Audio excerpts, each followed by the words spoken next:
than a drowned ideal! Out of the way!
we can get!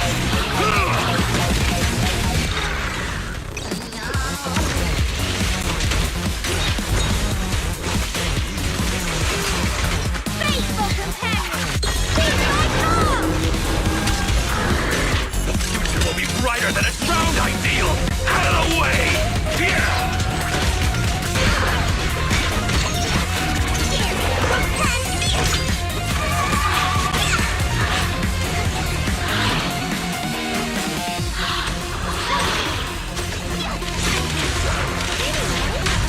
In the name of the Night Emissary!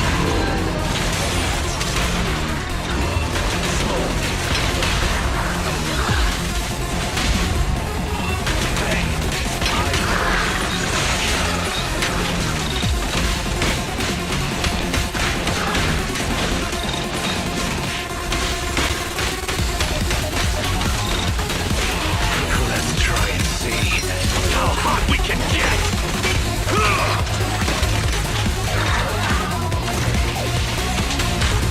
Run from countless legends, melodies, and dreams!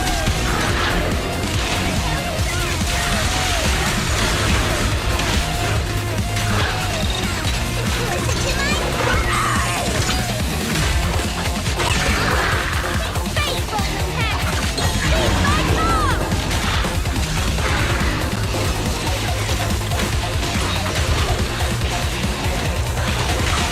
The future will be brighter than a drowned ideal! Out of the way! Ha!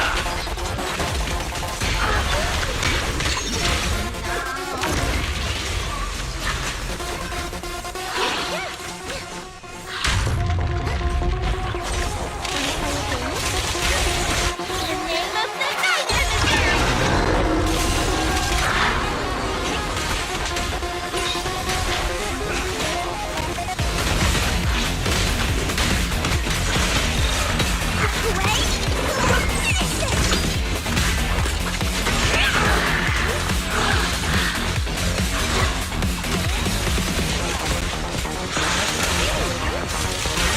Run from countless legends, melodies, and dreams!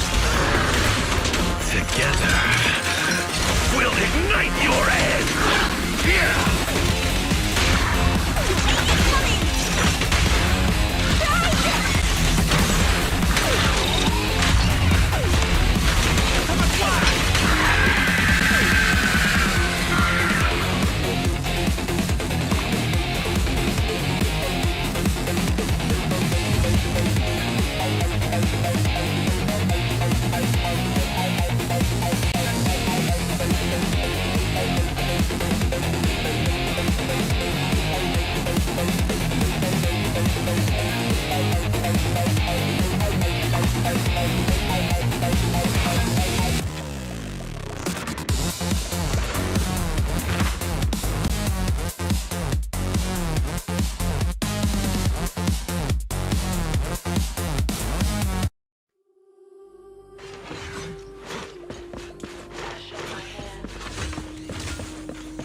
Lightning in my chest.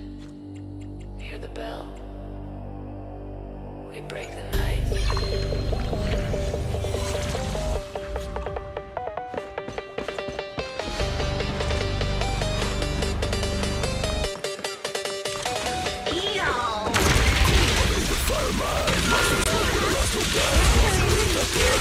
Faithful companion!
be brighter than a drowned ideal! Out of the way!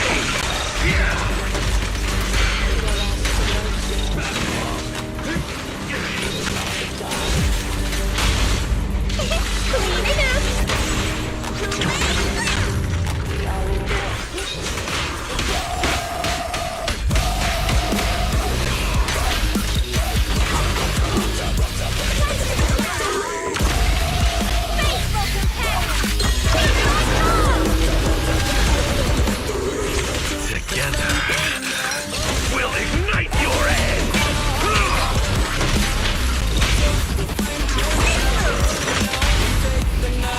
Not giving up, huh?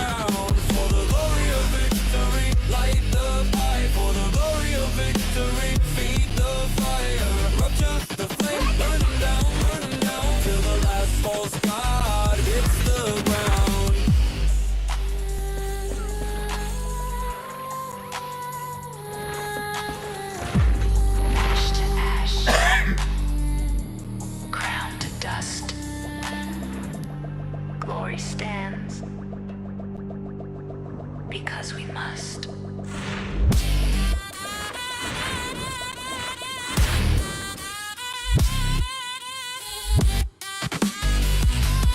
Now you really crossed the line.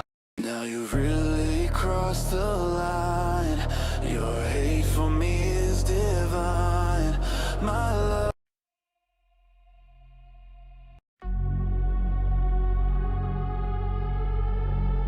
Let my rage burn. Unleash. Flames inside.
Welcome, Pecks.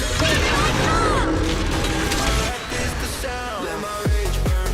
Feel the world ignite. Inferno, heart under neon lights. Can't chain the beast, can't kill my drive. 'Cause the fire inside keeps me alive. Let my rage burn.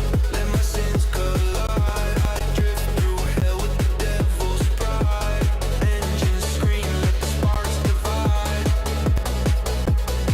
Unleash the flames inside.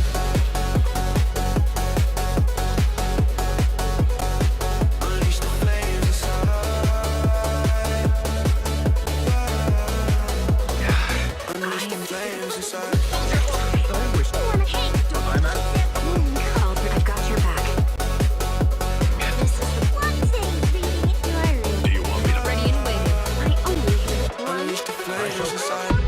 Please pick me. Come on. Looking out. Eradicate. You have my asset. Can wanna be my research. I'll protect you. It's my duty to protect the asset. This is what my one. It's out. Don't you have me. Let's waiting. Eradicate. Looking. Come on. Pick me, and I promise you'll learn big.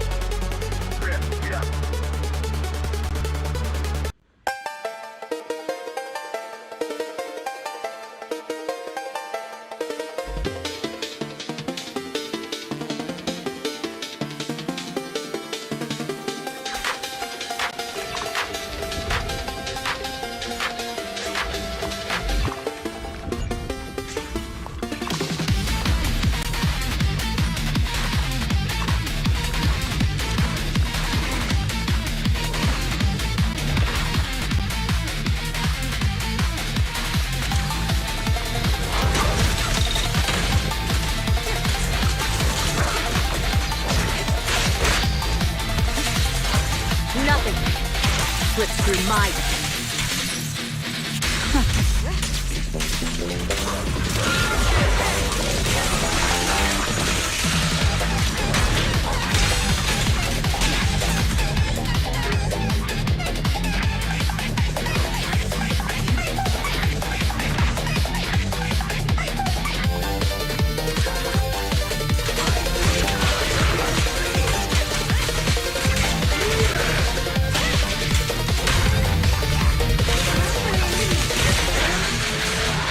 The best defense is a strong offense.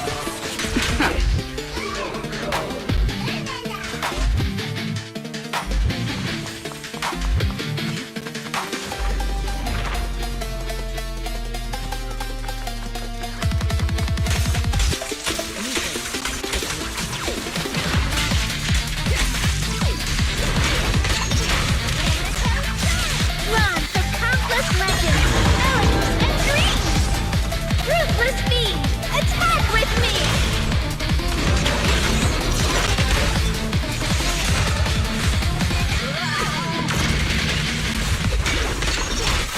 Here! Prepare and see it!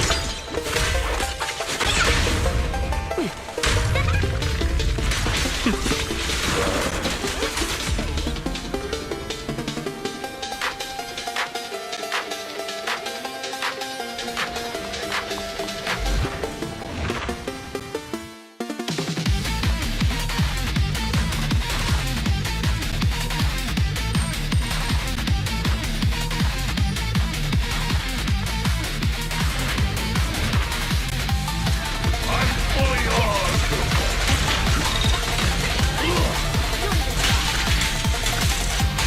Your turn. Ends with me. Nothing slips through my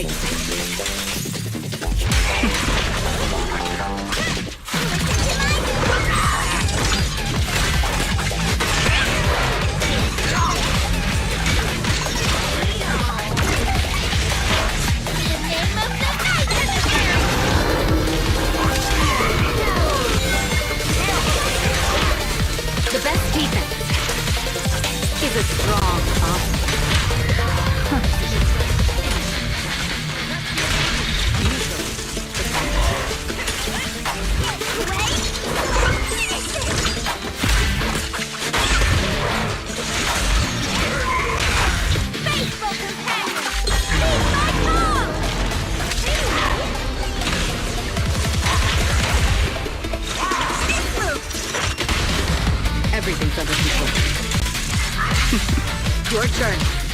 ends with me.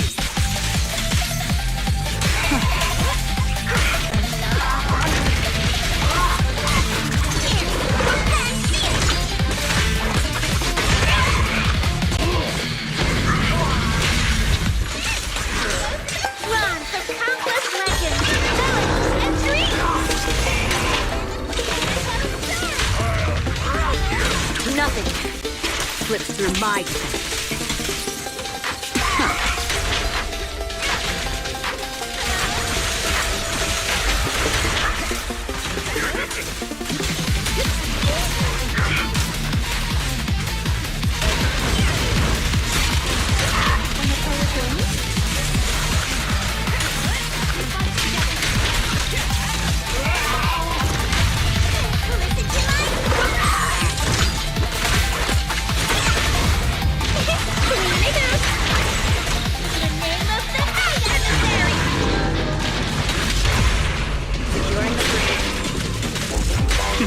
The best defense is a strong offense.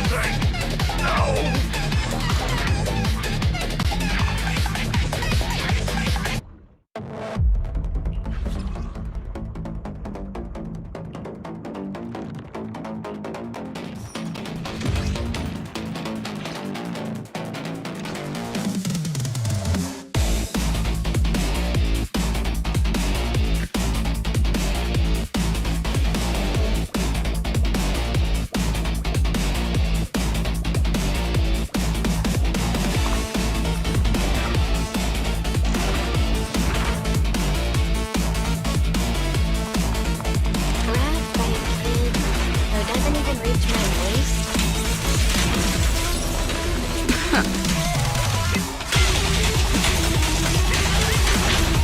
Nothing slips through my defense.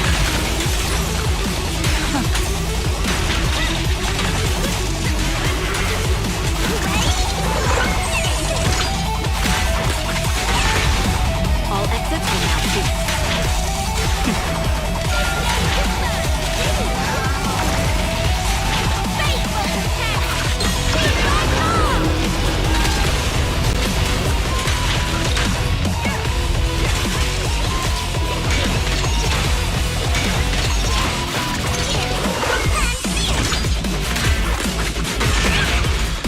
The best defense is a strong offense.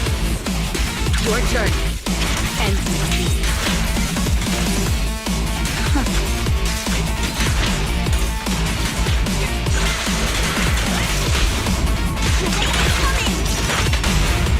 Finishing the journey.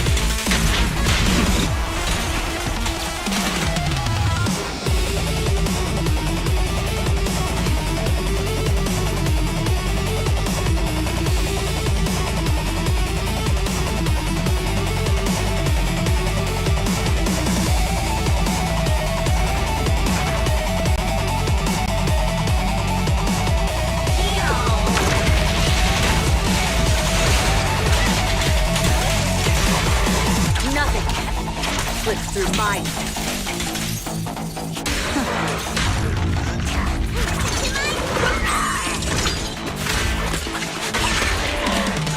Run for countless legends, villains, and dreams!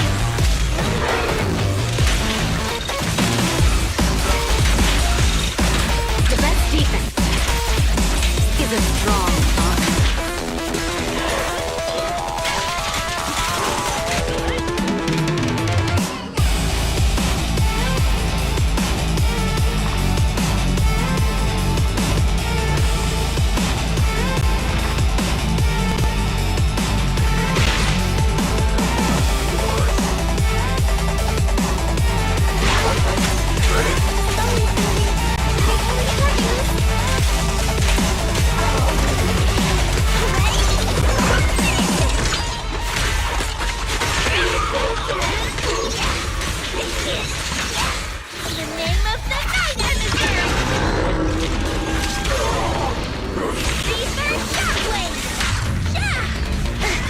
Your journey ends with me.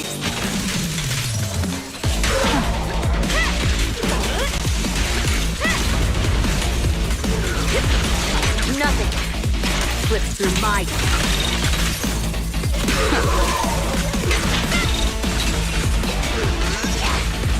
Faithful companion, be my call!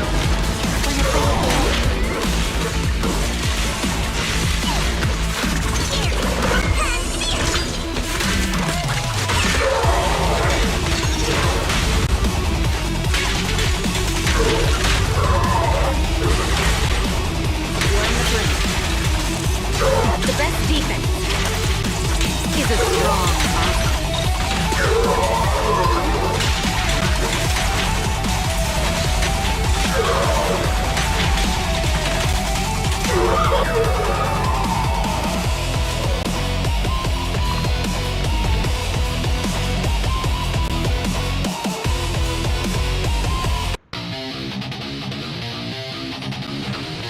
Woohoo! Picked up something nice!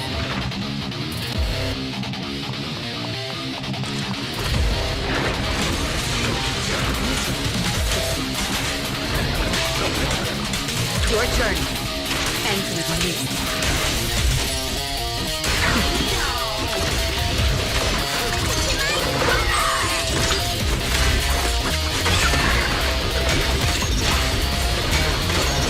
Run from countless legends, villains, and dreams! Nothing slips through my...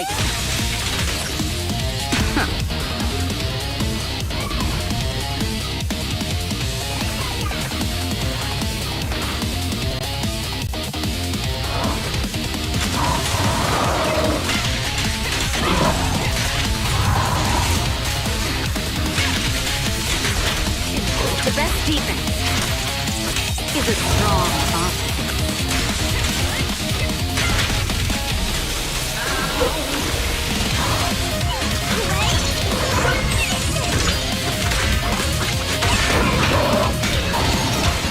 The name of the night is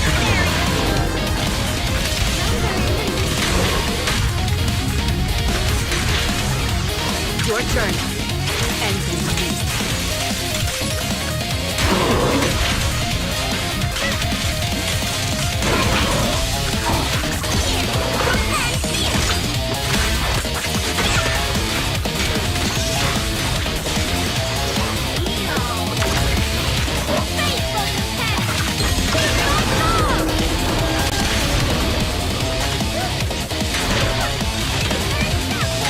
Nothing slips through my...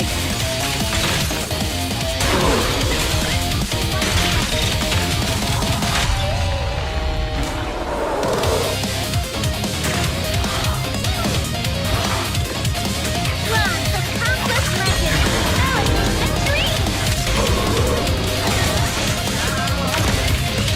The best defense is a strong offense.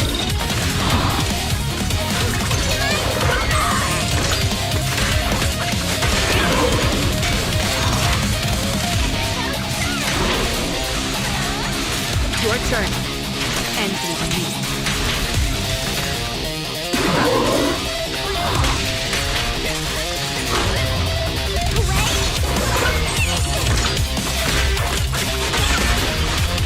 The name of the night is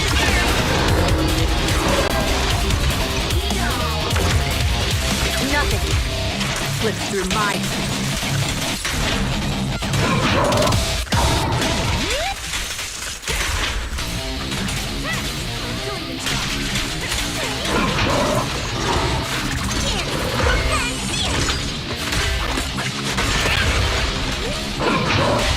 All exits are now free. Securing the bridge.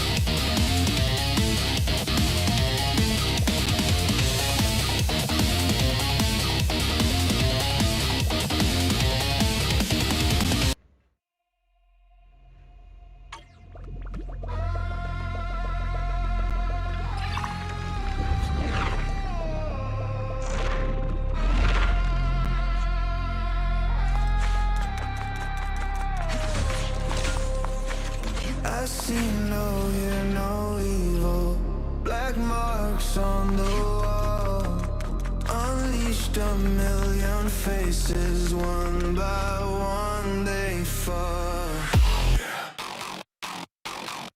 Yeah. Black-hearted evil, brave-hearted hero. I am all of me.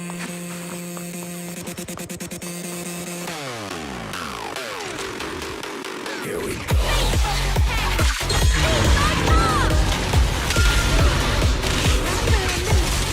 The best defense is a strong offense. Here we go, buddy! Distortion. Go ahead and try to see through me. You can't, I'm smoke in the alleyway. Chrome reflections, engine rage. Shadow burning through another day. Your turn. Ends with me.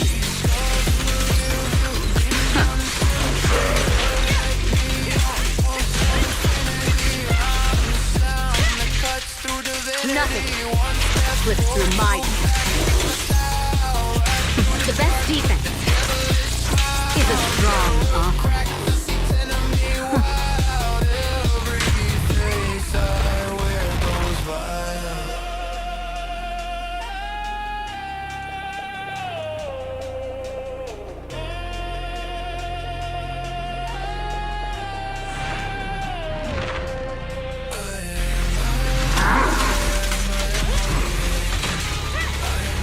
Your turn. Ends with me.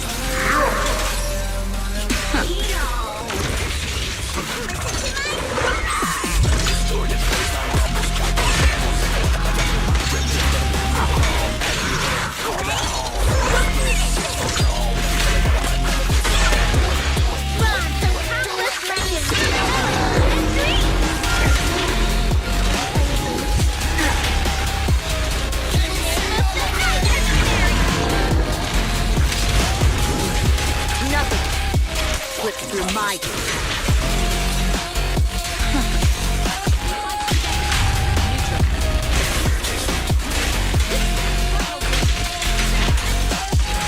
The best defense is a strong offense.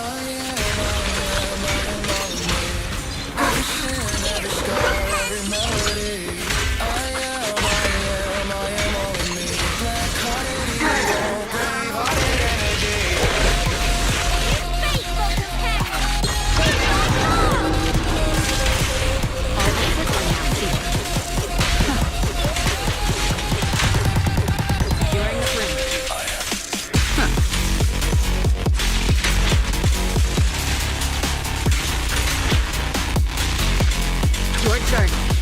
Ends with me. Nothing slips through my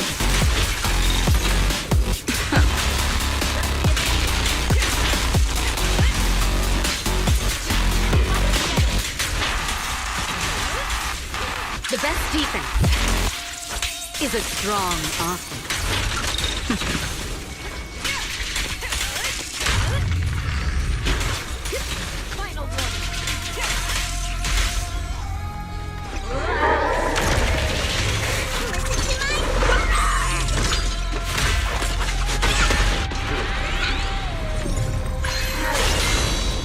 Your turn. Ends with me.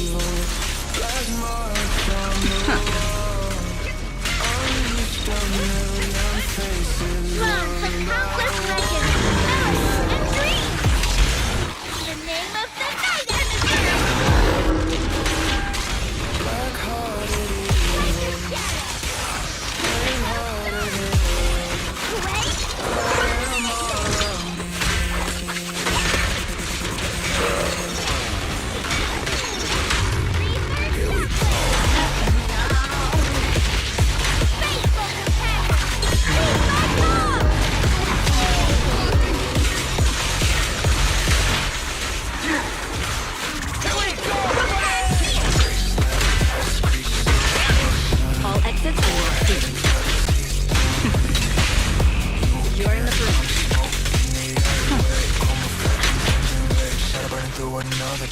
Nothing slips through my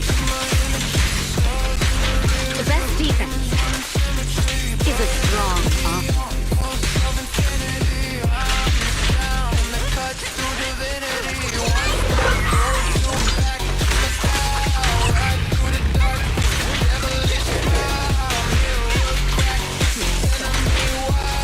journey. Enter me.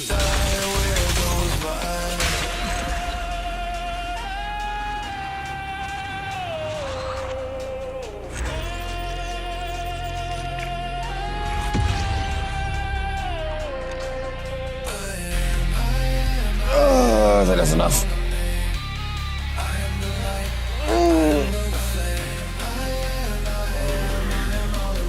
Burning down streets in the night again. Distorted bassline rumbles, chop vocal samples, drip, drip, devil in the chrome, ash in the air, call that home. Soul split, 6-fold tone. Let's see what we got here. Do it, can you see all of me? Do it. Can you see all of me? I think that is more than enough there. All right. Let's see. What this should I go for? If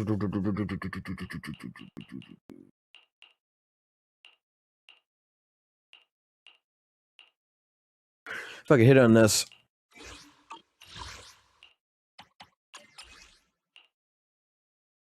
Okay. Yeah.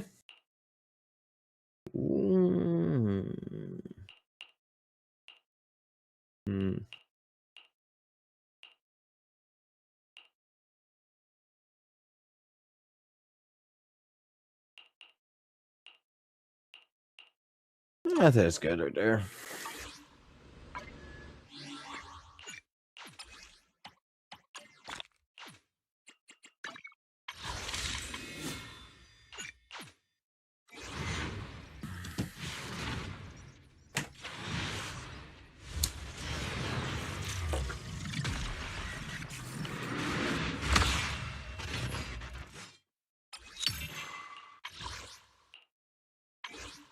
No, I don't have enough for that.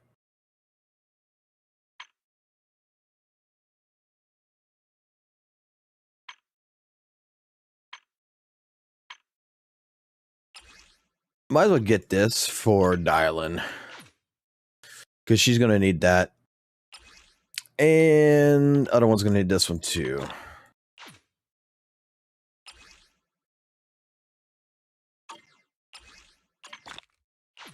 I might as well get them all.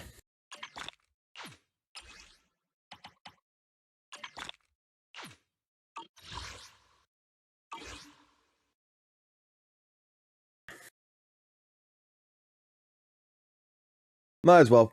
Might be an electric character that comes in like Zanby, like Soldier Ambi or something. I might just fucking pick up. And then at that fucking point, if I pick them up, I'll think, now let me open the fucking chat window here because I had it closed out and I didn't see if anyone was chatting. So I've been sitting here just fucking playing. Because that's what I said I was going to fucking do. I said I was going to sit here and I was going to play the fucking goddamn game and everyone else can kiss my ass.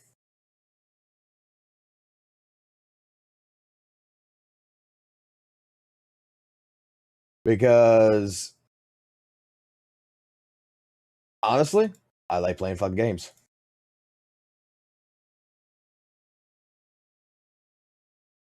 Oh, yeah. How y'all doing?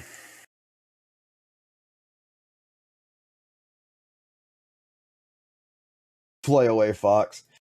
Hey, it's like I said. I mean, it annoys fucking people when I do it like this. You know, we only get like 30-some people. Like, oh man, he's not talking about fucking drama. He ain't talking about shit. He's just fucking sitting there fucking playing the game. I could do that my goddamn self. And that's the point. The point is, yes, you can't go do it yourself.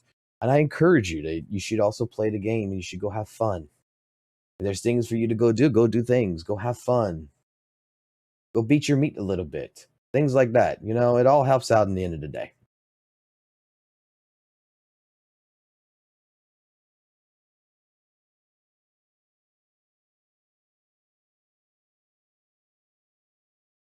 I'm gonna do something. I gotta stay up all fucking night too, which sucks. Because I slept all fucking day long. So I gotta stay up all night and all day tomorrow, and then I can go to sleep. I gotta reset my sleep schedule. Again, used to doing this shit on the weekends.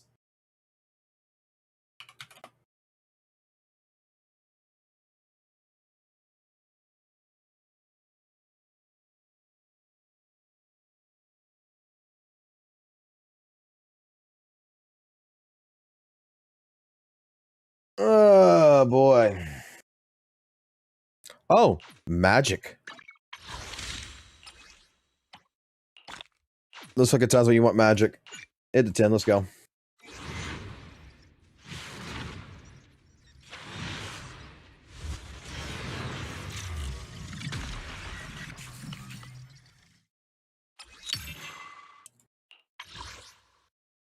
That's the only thing I don't have. That's the only thing I can go gambling for.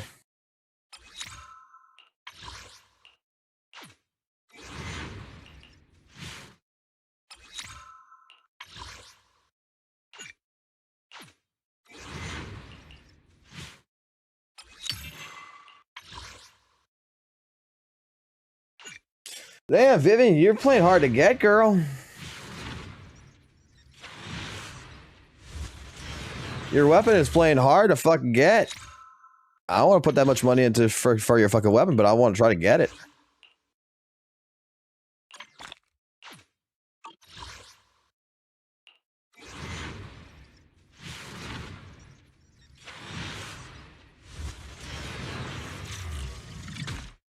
I can't play, I'm working. What do you do for work? Customer service, I'm gonna guess. Like I said, every time that I play this game in the first when I first start streaming, I want to play the game. So that's all it is I just want to play. Although I guess we should go into a reaction really quickly.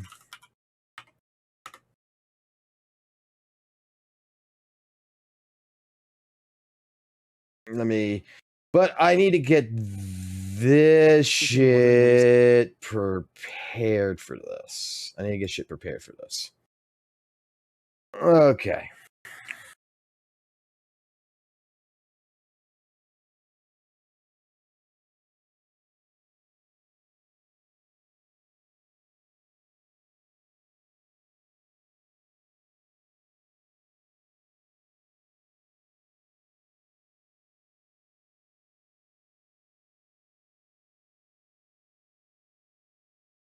Give me a second. Let me get the history of shit going here.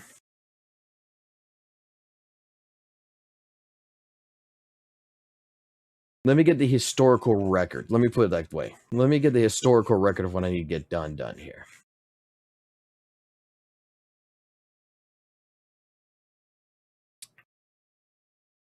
Because, I mean, we got some things to cover. We got a few things to cover. And in order to cover those few things, we need to go into the history of things. Good thing it's not about St. Thomas today. Nope, today is about something completely different.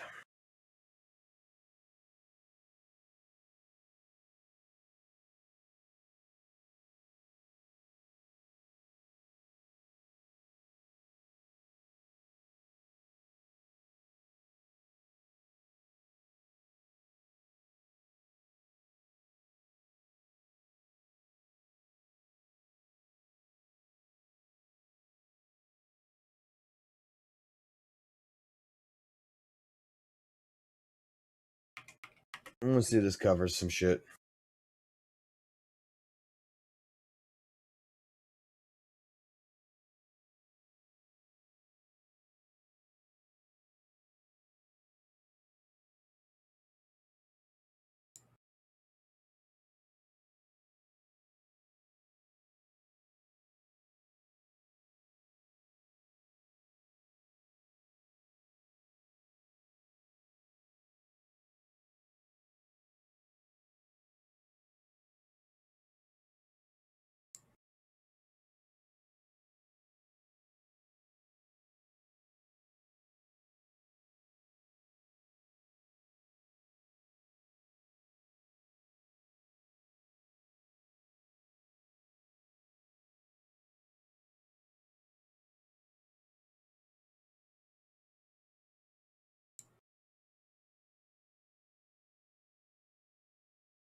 Okay, it's not this one.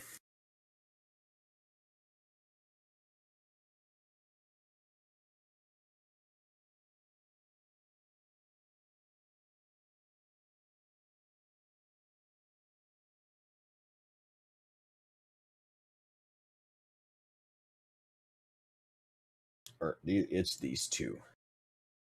It is these two videos that I need to find.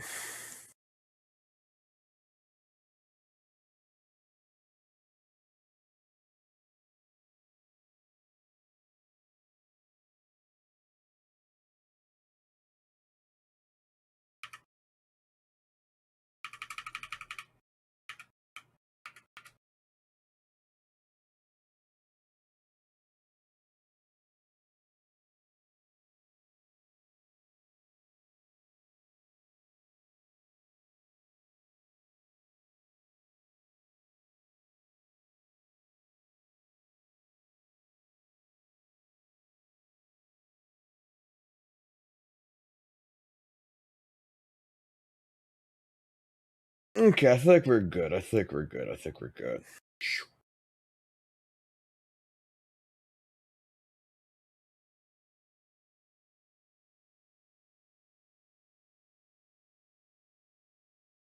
Let me open this up.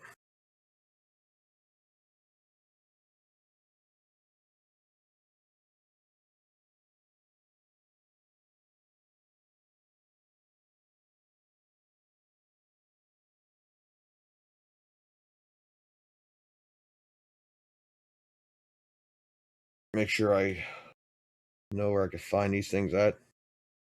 And while we wait, I'll give you guys this. I give y'all some titties. Y'all like titties. I know y'all love titties. Titties and y'all are fucking amazing. Okay, it's...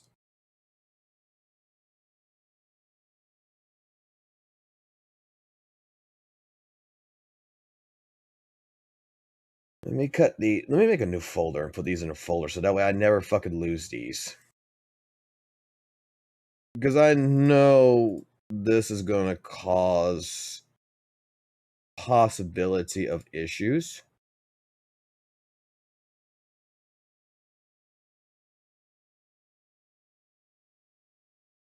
But we need to be able to get a historical record of this shit. Okay.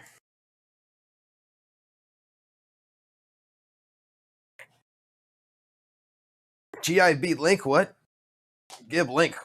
Link to what? Pictures I download? That I fucking love?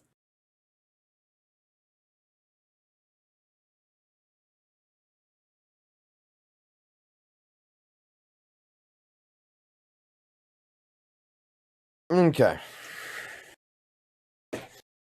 Alrighty. It's time to get into it. We are done playing for right now. I'm gonna play a little bit more in a little while, but I'm done for right now. I wanted to eat. I wanted to sit here. I wanted to play.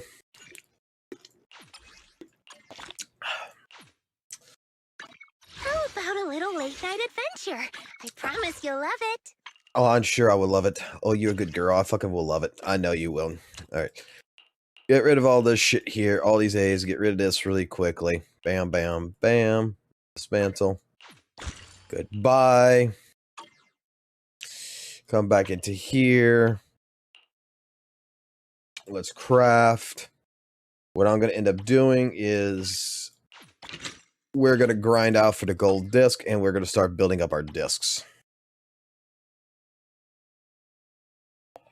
I need to get 300 of these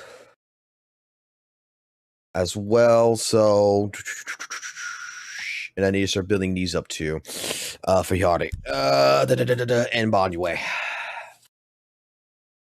And Dylan.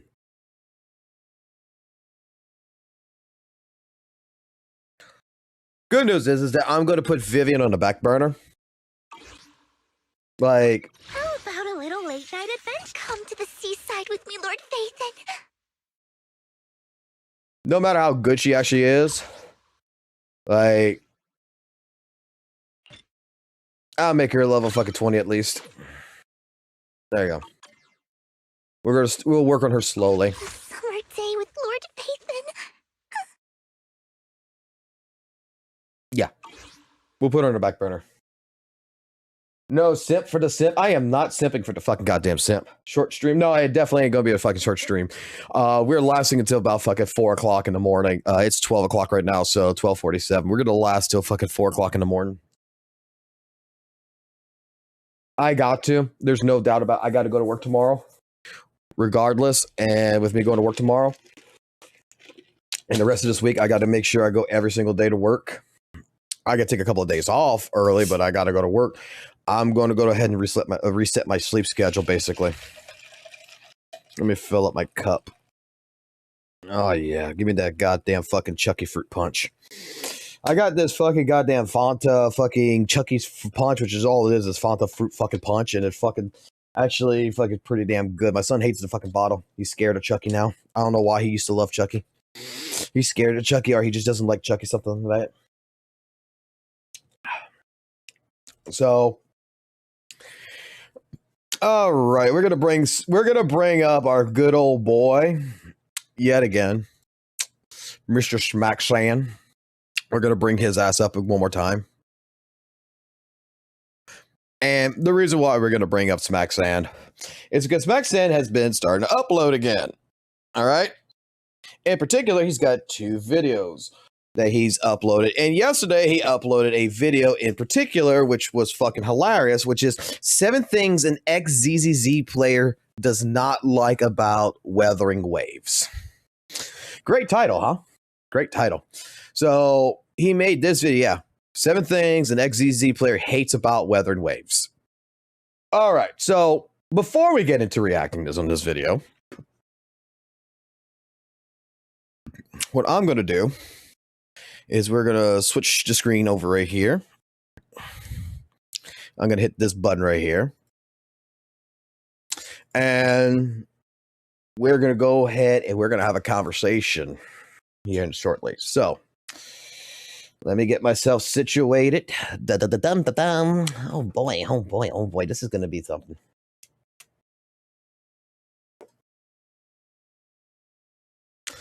Alrighty, proxies and protocols. So we're going to be today reacting to a video that is going to be about the 7 things an ex-ZZZ player hates about Weathering Waves by Smacksan RB. Now, I've already made a video on the channel about Smacksan. You guys already know my thoughts and my processes on it, because we went through a deep rabbit hole dive into this. This is a person who straight up, the best meme in the world that was ever given to us in particular was this one. You played Genshin? If yes, then go to Inferno Rider. And doesn't he remind you of someone? Bro, I'm gonna be real. I don't know. I don't remember like much. Are you talking about the Infernal Flower? I see. Yeah, this is a person who, you know, oh, I didn't mean to close it out. Who basically made the opinion like the Infernal Flower situation, right? And we joke about it all the time because this is a person who apparently is brand new to Weathering Wave scene, didn't know much about it, you know. He first started off apparently as a Hoyle shill, shilling out Zenless Zone Zero content. Well, furthermore, when we get into it, we find out that like when it comes down to his Weathering Waves account, the secret is, all right, listen, so I bought an account. All right, I'm gonna keep it a buck. I bought an account that's somewhat caught up with story, because I'm gonna be real, with the amount that I play, literally the only weekends I can do stories. So what I did was I got an account that's somewhat caught up. I just need to catch up my UL level or my soul level, whatever, or whatever the fuck it is. And yeah. So point given right there. We already know he has no idea what the Infernal Rider was at the time period. He had no idea what the Infernal Rider was. He had no idea about, you know, anything with the story. He bought an account that was somewhat caught up with the story, so that way he could only do the story on the weekends and such, so that way he can only play on the weekends. So basically he had to catch up, right? When we take a look at like credentials on an ex-ZZZ player, right? we can see that first and foremost, this man has a Miyabi, he has a Haramasa, you know, he's got several characters, level 60 right here. He's close to his Alice, and he got within this account. But like his Lucy, his Nekomata, his Zanbi, his Anton, Billy, Soldier 11, we could see that he has characters he could, you know, propagate, he could use, he could build. But at the time period of when he was playing Zenless Zone Zero, and when we looked at it, this man's only got one record for Shiyu defense. And when we look at some of these builds and everything, it's just like, for a man who, like, I'm an XZZ player, I played the game, the consensus that we've had throughout this entire thing, when we looked at all these builds and we looked at different things about it, like even this one, the question came into play, did he actually really play the game, or did he try and just, you know, maybe got flabbergasted, couldn't complete the end game, and just, you know, didn't like it? Because this is a man that supposedly played from 1.3 to 1.5 and quit. And then tried it again during 2.0, but didn't like what he saw. Okay? And if you look at his account, right? If you look at the account, man, you'll see that he started off with Zenless Zone Zero 11 months ago, and it grew and it grew and it grew into ZZ content until he got into Weather and Waves content, because he's like, I'll give Weather and Waves another shot, blah, blah, blah. And yeah.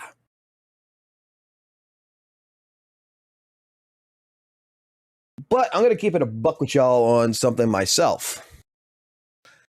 We went to do a little bit more deep diving on this. This is a man that apparently played PGR. That the video is private.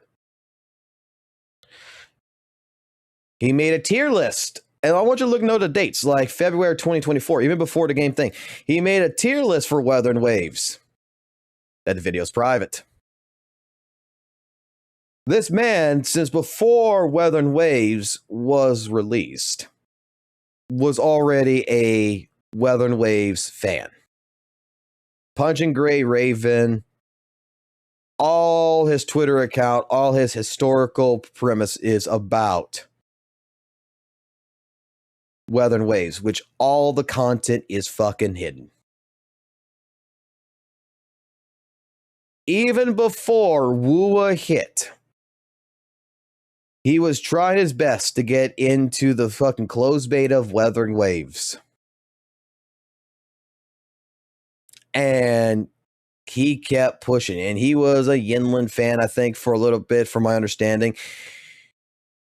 Like, bro was all about Punching Gray Raven, and he was about Kuro. Which is why, like, we brought this up. I mean, even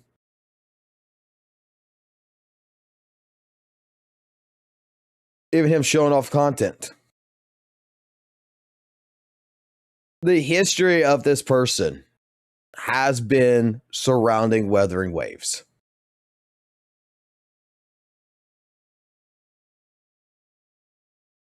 His first ever stream was back in February 23 of 2024, apparently, doing Punching Gray Raven, pulling for Crimson Weave.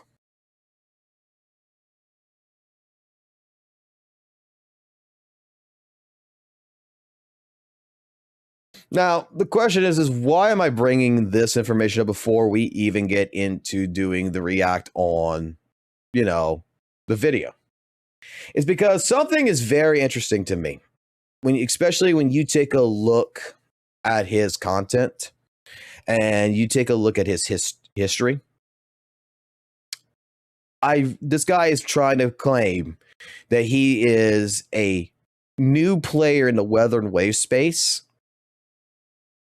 that he doesn't know much about WUWA, but this was a guy that was following WUWA, that was following the content even before its release.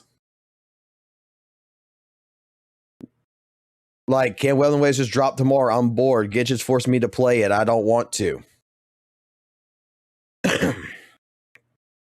That's why, like, before any of this gets removed, I'm just making the sentiment right here. Like, this is a person. Like, the very first time he said anything about fucking ZZZ was back on March 17th. But before then, it was all about WUWA. I mean, even here,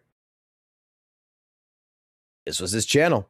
Smack saying, right here. Weather and Waves, Honkai Star Rail, ZZZ. And this is even well before ZZ even came out. So this is why, like, we were having a conversation in the Discord with several people and everything about stuff like this. And it was just like, my honest take, why I think Weather Waves will be mid, and that's okay. Like, he's not new.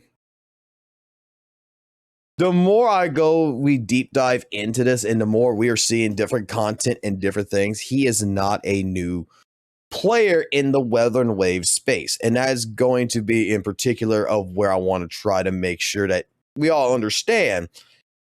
He has a good fundamental understanding. Or at least he did know about it to a good extent.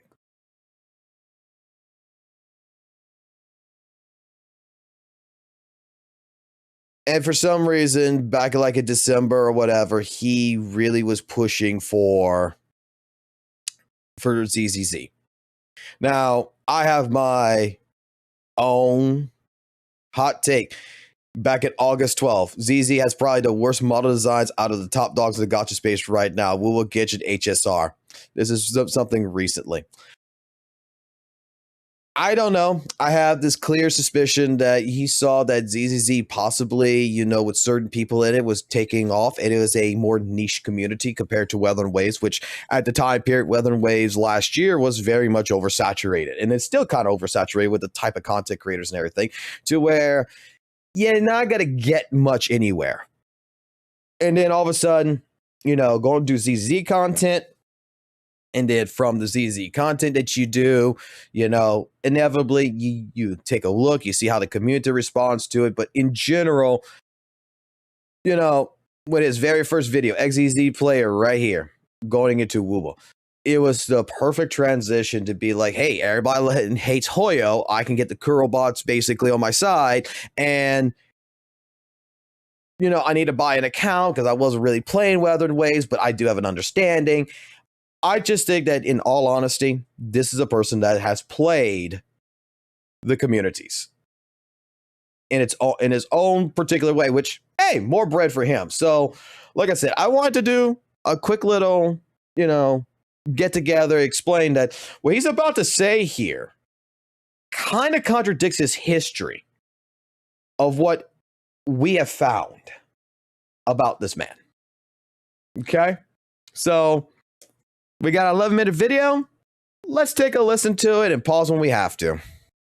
Listen, y'all, the Hoyo shells have officially won. They are finally getting what they've been asking for, an official Wuthering Waves critical video by yours truly. But now, in all seriousness, I wanted to reserve my negative takes on WUWA till it's actually somewhat caught up to the game. I see people in my comment section all the time, mainly Hoyo bots of course, complaining that I should stop being a hypocrite and criticize Wuthering Waves too. To be fair, in my defense, a brother was still brand new to the game. I am a part-time Wuthering Waves gamer, so it takes a motherfucker a second to catch up. But ultimately, I wanted to reserve my negative feelings towards some aspects of the game until I saw almost everything Wuthering Waves had to offer. I feel like that's the only fair thing to do. Now, I will be very honest with you, this video was a lot harder to make than a Hoyoverse critical video. I'm gonna be honest, I can't lie. I had to really dig deep and really think hard about what I disliked about the game. It took a lot of brain power because this game is, in my opinion, a very good gacha game that has an immense amount of positives, but only a small chunk of negatives. Kuro has done well in cultivating a very good game that respects players' time and money, paired with a vocal community that will call out BS when BS is given, and I think that's why this game doesn't have the same hiccups as other gacha games in the space. Or it could honestly be just a developer gap. I mean, I don't know. So in this video, I'm going to talk to you about 7 things that I hate about Wuthering Waves. And by the end of this video, I want you to head down in the comment section and let me know if you agreed or disagreed with any of these takes. And also, if you have any personal gripes with Wuthering Waves that aren't mentioned that you want to see changed, make sure to comment down below. But before we get into the meat of the video, if you're new here and have been enjoying the content recently, make sure to subscribe and turn the notifications. All right, so he's a part-time Weathering Waves player, and took him a little while to catch up, from my understanding, from the first minute of this video. And we're at the point where, you know, he's talking about how the Hoyle bots are in his comment section, tell him, you know, that he's a hypocrite to criticize Weathering Waves. That's not what the point is. Again, the point of it is that I'm going to put it like this, and maybe you'll understand, maybe you won't understand, but my thought process on this is that when I got into Zenless Zone Zero, and I started with 1.7, I did play it before. I didn't like it before. I had my objective opinion back in the day about it, but I gave it another shot due to a lot of things that I was hearing, and at that point in time, Weathering Waves was dry.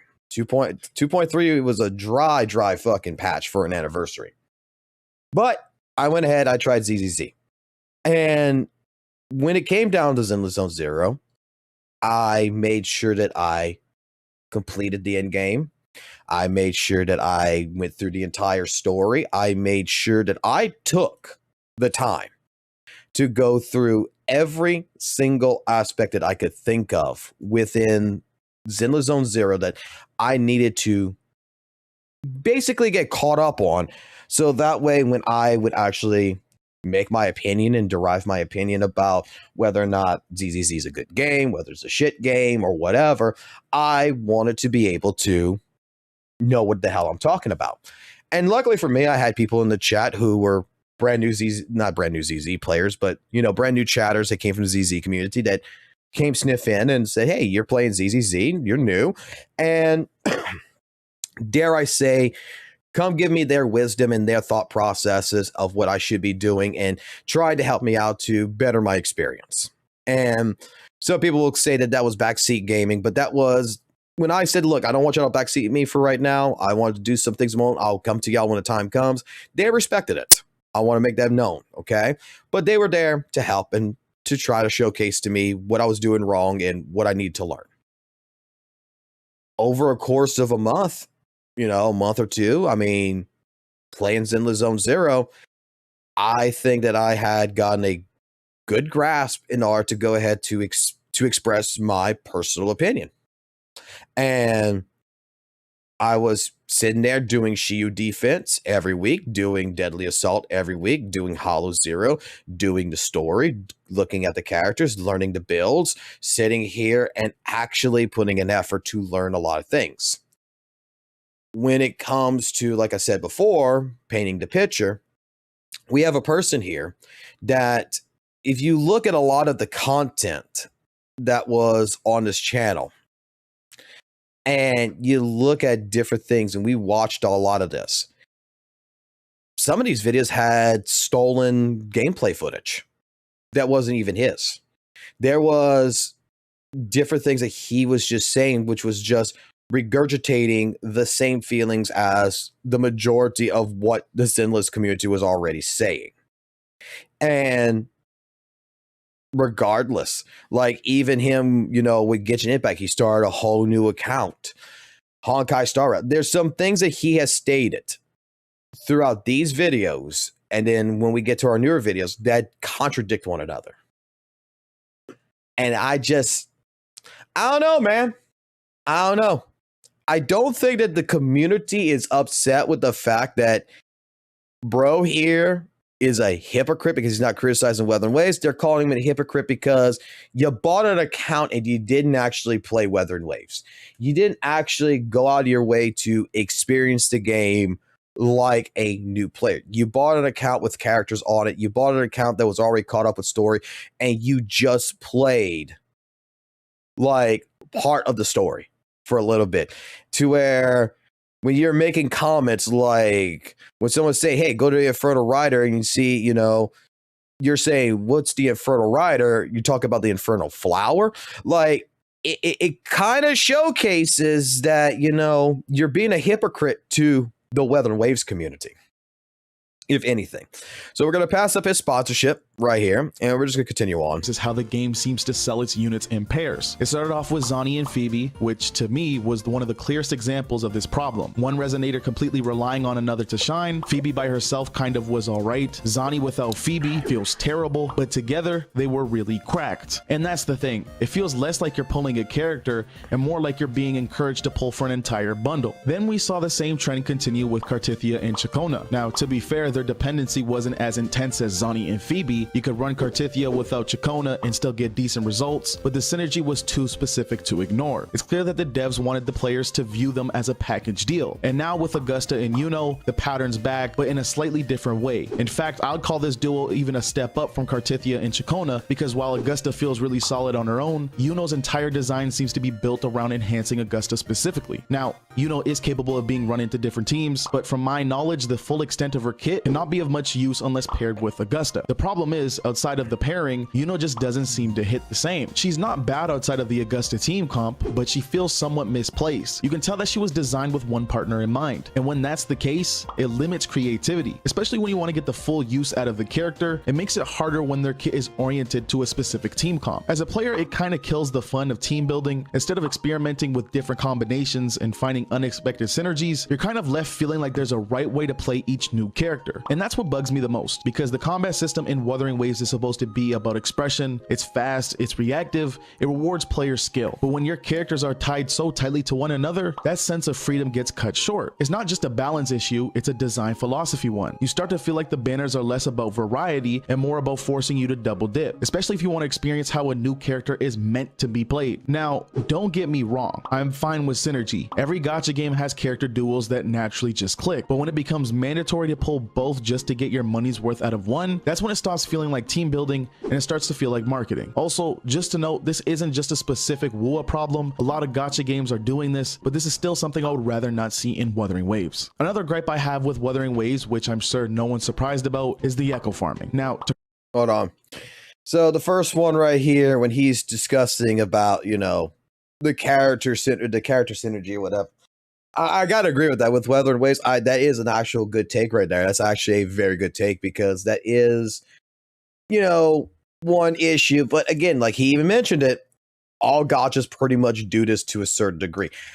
I'm gonna say that in ZZZ, I don't feel like that's actually the case. I feel like, you know, when it comes to ZZZ, the way how they make synergy work, it feels like, yeah, like Yanagi is the battery for Miyabi, but you're not particularly forced to use Yanagi. You can use Bernice, you can use Yuzuha, you can use different character compositions to make the character you want work. There's even A-rank characters, you know, the A-rank hunters, basically, that agents that can do the job and everything else.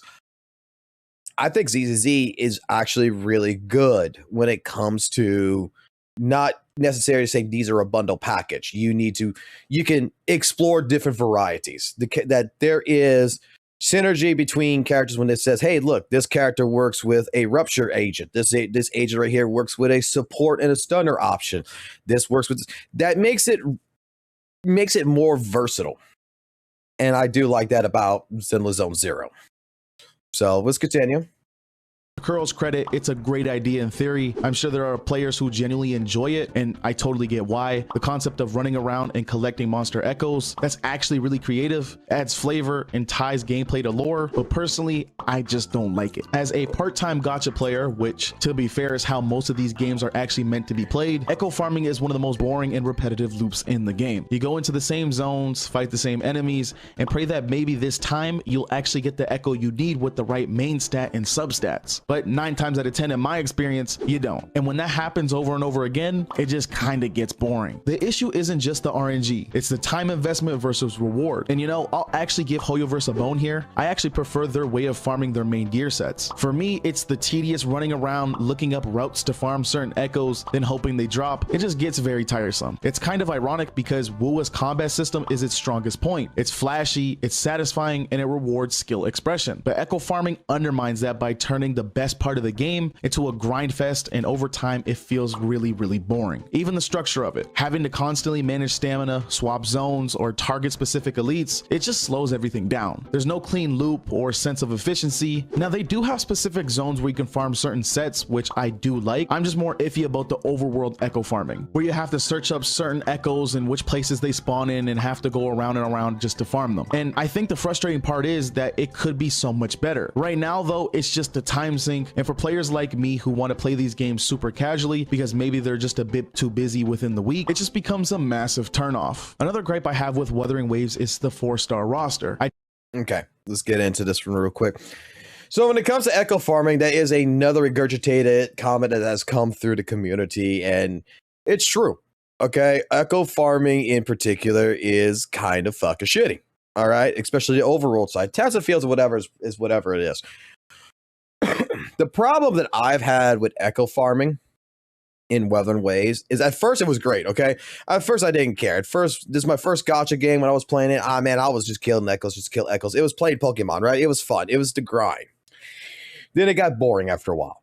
The biggest thing that I stated that I like right now, like what ZZZ's doing with their overworld, is that you're not having echo farming though in ZZ, but you're getting materials.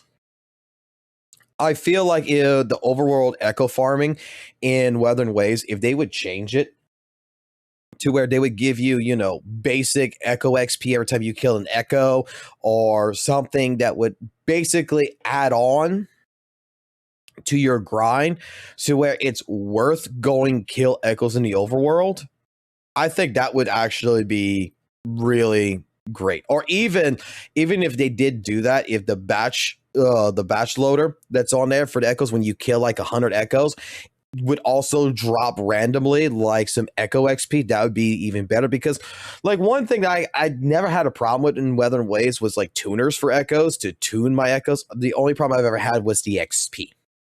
And I think that one thing to this day that Kuro should be focusing on that would make Wuthering Waves 100 times better is give more XP for the echo grind. Like that's it. Like I don't care about tuners. I don't care about materials in that regards with the forgery challenges. I care about drop. When I go into a task field, double the fucking amount of fucking echo XP. When I go kill echoes in the open world, let them drop like XP. Or when I batch load them and I say these are all a bunch of useless damn things, I'm going to recycle them. When I recycle the echoes, let me get XP for it. So that way I can use it to fill up, you know, my future echoes and such. I mean, ZZZ does it. If I got discs that are no good or whatever, I can recycle them and they'll turn back into basically basically into disc XP. I mean, why can't we not do something like this in Wuthering Waves? This is something that in general is the issue. Generally believe that Curl either needs to start introducing more 4-stars or revamp the ones we already have to make them better fit certain team comps that are relevant, because right now the lack of variety for free-to-play players is kind of iffy. Now to their credit, I do appreciate that older units still hold up. If Wuthering Waves had the kind of power creep that Hoyoverse games deal with, this would be a free-to-play player's worst nightmare, and that's something I have to give Curl full credit for. The fact that their older premium units are still completely viable even today says a lot about how the game is balanced. You can literally clear almost everything in the game just using 1.0 premium units, and that's honestly impressive. But here's where the issue starts creeping in, because the 4... Hold on.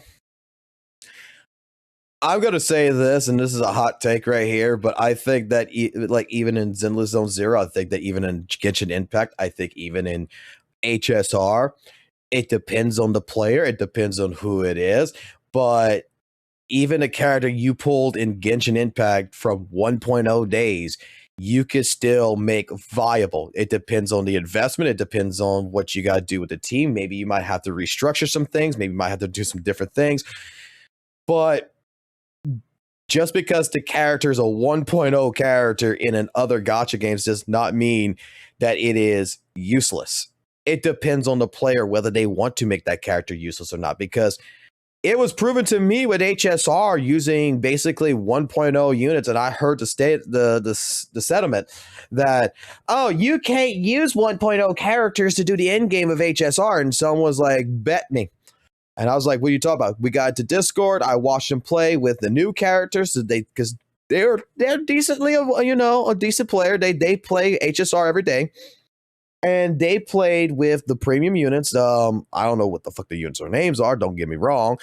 I remember some dude that was sitting on a throne. I know some chick that was like a dragon chick. They would summon a dragon. Basically, the newest characters at the time period and he was showcasing first that, like, pretty much it clears it so easily. It was like he didn't even have to touch it. It was all fucking auto fucking fight. Done. When he played with the 1.0 characters, he was able to complete the end game. But the problem is that he had to really think. He had to reset a few times, but he had to really think about his next move and what he was going to do. And versus playing like 10 minutes, he was playing like for 30 minutes. Maybe I'm over exaggerating the timing, but still, he was playing for a lot longer with the older units and making them work. And like it was explained to me is that you can make the older units work. It's not as fun. And you see, even in Weather and Waves, right now with the quote unquote balancing of the game, we have seen many other content creators in the space of Weather and Waves. The ones that aren't, sucking Kuro's dick. Let me put it this way. That is sitting there, that is going through this saying, you know what? GN can still clear Tower Adversity. GN can still clear Whimpering Waste, but my God, does it feel like a struggle compared to me using Cartethia and using Zanny, for example, or using Augusta. Like, they make it feel so much fucking easier. I saw a few CCs that was remarking about, how great back in the day Camellia was, and they're playing their Summon Zero R1 Camellias, and they're completely bitching right now. That not that the character has fallen off, but it's still like they only got 2 seconds left on Tower Adversity. That they actually had to play the game. It wasn't like it used to be. But characters like Augusta, characters like Zanny, characters like Cartethia and everything are just slamming through with no issues. Even Weather and Waves is suffering through this. It's just, again, how bad do you want to struggle, and do you find the struggle is fine? Like that's just what it comes down to. I mean, I don't understand this argument when I can see people who are using 4-star characters to clear in-game content. I mean, Danjin still, from my understanding, can kill everything in the fucking game by herself. Okay? Star pool hasn't really expanded in a meaningful way, team building starts to feel a bit stale. There just aren't enough flexible mid-tier units to experiment with. You got your handful of reliable 4-stars like Mortefi, Sanhua, and maybe even Tao Chi, but we need more, or they need to make the older ones that are less used and revamp their kit so that they can be implemented into these more relevant team comps. And when you combine the fact that Curl tends to sell units in pair like Augusta and Yuno or Zani and Phoebe, it starts to feel like you need to pull the latest duo to keep up. Not because your team is weak, but because there's no affordable middle ground to play around with. That's what makes the 4-star gap such a big problem. Right now, the gap between 4-stars and 5-stars feels too wide, not in terms of raw power, but in impact. More 4-star options or even reworks to give the current ones more defined roles would go a long way towards fixing that. And while we're on the— Hold on. Don't worry. Weather and Waves is getting another 4-star in the next patch. Buling, which has been leaked since the early 2.0 that was going to be a 4-star anyway. It's been step leakers true. It's coming in. We saw the drip marketing. She's a 4-star character that's going to amplify resonant skill damage, just like Tao Chi, just like Lumi. We're going to be having another character, another 4-star that's going to be doing the same thing. Yeah. Topic of 4-stars, the same issue honestly applies to the 4-star weapons too. Right now the selection is pretty underwhelming. I wish there were more solid definitive options that still performed at a really good level. I think for support characters this isn't much of a problem, but I find it very hard to find a solid 4-star option for DPSs. Now I get it, 5-star weapons are supposed to feel special, but there still should be a few solid reliable 4-star options that players can realistically build around. Weapons that let you stay competitive without needing to hit the gacha every time a new one drops. Because right now the gap between 4-stars and 5-star weapons feels— But that's the point of the weapon banner. That's the point. The point is to make the 4-star weapons kind of feel like shit. So that way you realize and you remember, oh, the 4-star, the 5-star signature weapon is a guarantee. So let me go ahead and put some money in and pull for it because I don't have to worry about the 50-50. Like, if there would be a 50-50 option on the weapons in particular, then I would say that Weathered Waves, realistically, you would have to upgrade the 4-star weapons to make them a little bit, better.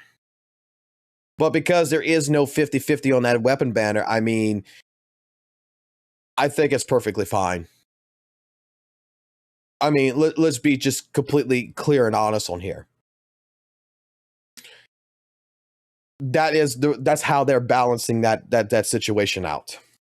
Too wide. You either pull the banner weapon or settle for something that's just not good enough. And for a game built around combat variety, the lack of meaningful mid-tier gear really holds the system back. But this also could be me missing out on some really good 4-star options. I know for sure I don't have all of them in the game, so let me know if this is just a me issue or if this is in fact an issue within the game. Now, that's about it for the major gripes I have for Wuthering Waves. Let's get into some of the more quality of life stuff, things that aren't a huge deal, but maybe are a bit annoying. Next up is the stamina system. Honestly, it feels off when you're moving around in the world. We got characters like Galbrina literally summoning blast rays and tearing through enemies like it's nothing, but we're out here getting exhausted just running up a rock. It's kind of funny, but also super frustrating in practice. If Kuro removed flight stamina and running stamina, or at least made it much more forgiving, exploration would feel way more fluid. You could actually enjoy traversing the world without constantly worrying about running out of energy. Right now, it's one of those small things that really chips away at the flow of the game for me.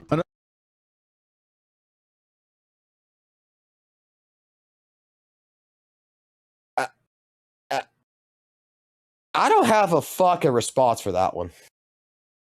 But like that is straight up just a nitpick. I mean,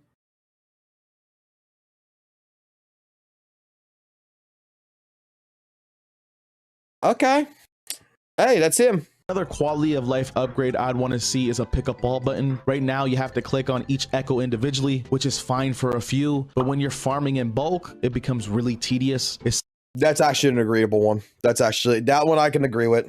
Such a simple quality of life fix, and adding it would make exploring and farming much smoother. Another quality of life feature that would be absolutely amazing is a substat reroller for echoes. Right now you can spend hours farming for the perfect echo only to end up with substats that are absolutely ass. A simple reroll system, even limited per day or per resource, would go a long way. But that's about that. Those are my 7 gripes about Wuthering Waves from a perspective of an ex-ZZZ player. Don't get me wrong, I love this game. The combat is amazing, the world is beautiful, but these are the things that, if changed, I think could really go a long way. But at the end of the day, I want to hear from you. What are your biggest frustrations with WUWA? Are there any quality of life improvements you've been hoping for? Drop them in the comments. I read everything and would like to hear your take. If you enjoyed this video, make sure to like and subscribe.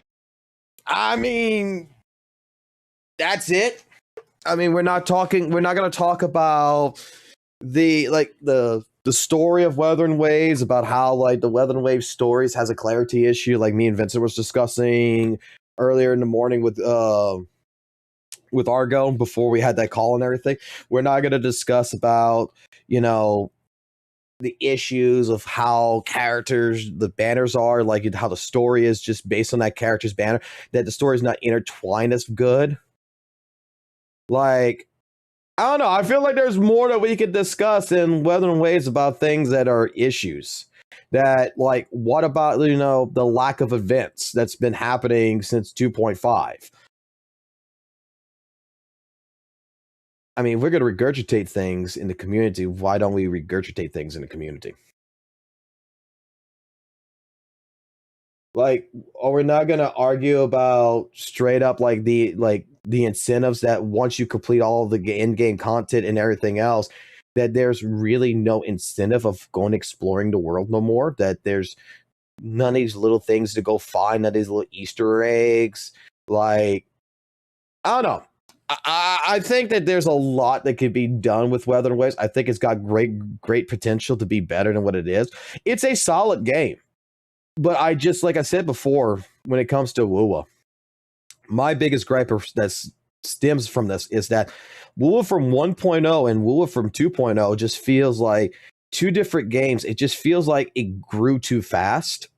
And that the dynamics of what 2.0 is showcasing is, instead of, you know, putting things together, instead of making these things connect, instead of putting in these little things that like indie developers do in their games that just makes you go wow for the little bitty things, it's just that everything since 2.0 has just been big, flashy, and right into your face. And sometimes the subtle little things is what matters. You know? I don't know. Otherwise than that, yeah, that's Smackson's take on that. And not sure what you guys think, but yeah, it is what it is.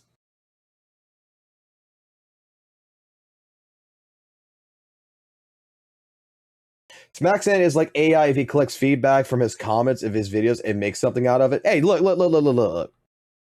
That's actually a good fucking thing to do. Like, look, that's what live streams are made for, to be honest, and what comment sections are made for, is that that gives you ideas of doing new things.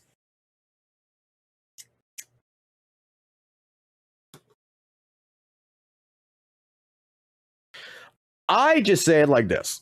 Wuthering Waves is not a bad game, but my problem with Smacksan, my entire problem with Smacksan, is that this is a person who is trying to go ahead and say, I was a Zenless Zone Zero player, that I played ZZZ, that I know what I'm talking about when I talk about why Wuthering Waves is better than ZZZ. This is a person that is talking about, like, you know, for example, this kind of shit. All right, listen, okay, I'm gonna keep it a buck with you. ZZZ is fucking dog shit right now. It's so bad, and I'm gonna be real. I deadass don't know how the CCs that are in there, because I do know a little bit of them. I don't know how the fuck they stay so consistent when you see like a fucking downtrend of the game just becoming worse and fucking worse. It could be just because these motherfuckers are just, they love the fucking game, but they know, like, dead ass, it's a steady, consistent downtrend in ZZZ, and these motherfuckers are ZZZ only, like how I was. I don't get it, especially with the bigger creators, the ones that have the 20,000, 30,000. It should, I mean, I'm not gonna lie, okay, I'll say it how it is. ZZZ has a toxic positivity game. Damn, what happened was, it's just bad, Chen. The game's just bad.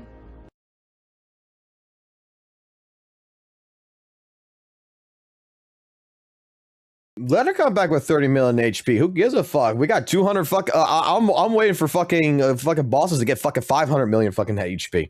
Who gives a fuck if she's got back with 30?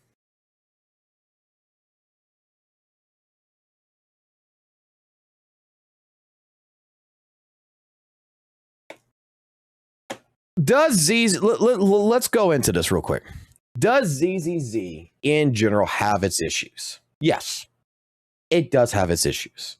Does Genshin Impact have its issues? Yes, it's got its issues. Does Honkai Star Rail have its issues? Yes. Does WUWA has its issues? Yes. All these games have issues. Okay. And to some people, you know, as like I'm going to say, just like us as human beings and everything else, there's hits and there's misses. It's just what it is. Some things hit, some things miss. And I just don't understand why, when a company makes a miss, like the Seed and Orphe banner situation, right? There was a few problems with it, okay? With double attack agents, with the banner and how that structure is, okay? They're trying to incorporate this as something different. Some people liked it. A lot of people hated it, okay? I was a person who's like,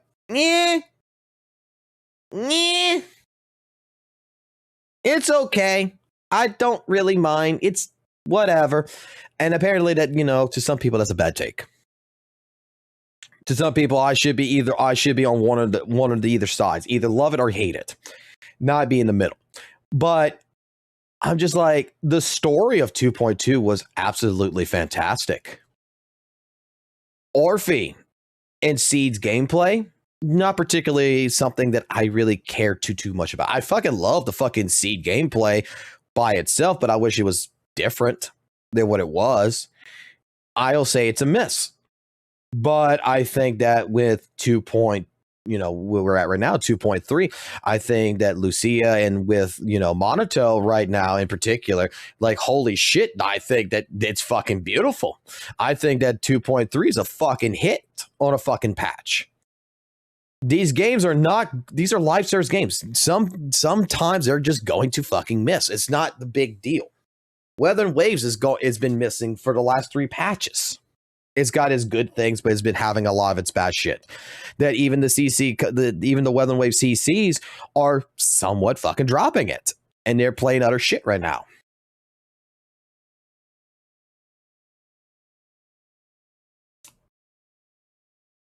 What you like about something may end up changing to a certain degree, and you might not like it, and that's evolution. It's what it fucking is.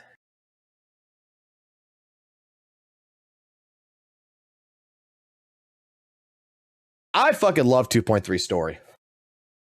Legitimately, I give it a 9 out of 10. I played it last night. I'm going to glaze the shit out of that fucking story. Okay? That was a story made for Manato. That was Manato's fucking story.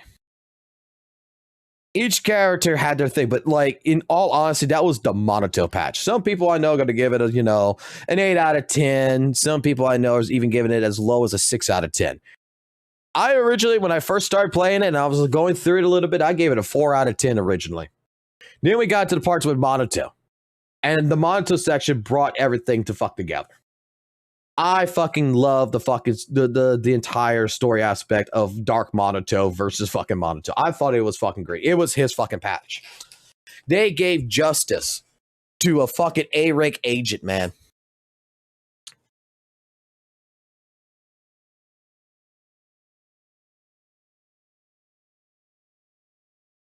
They're just complaining because the story was 2 to 3 hours. 2.3 story did not need to be. It did not need to be that long, but I liked it.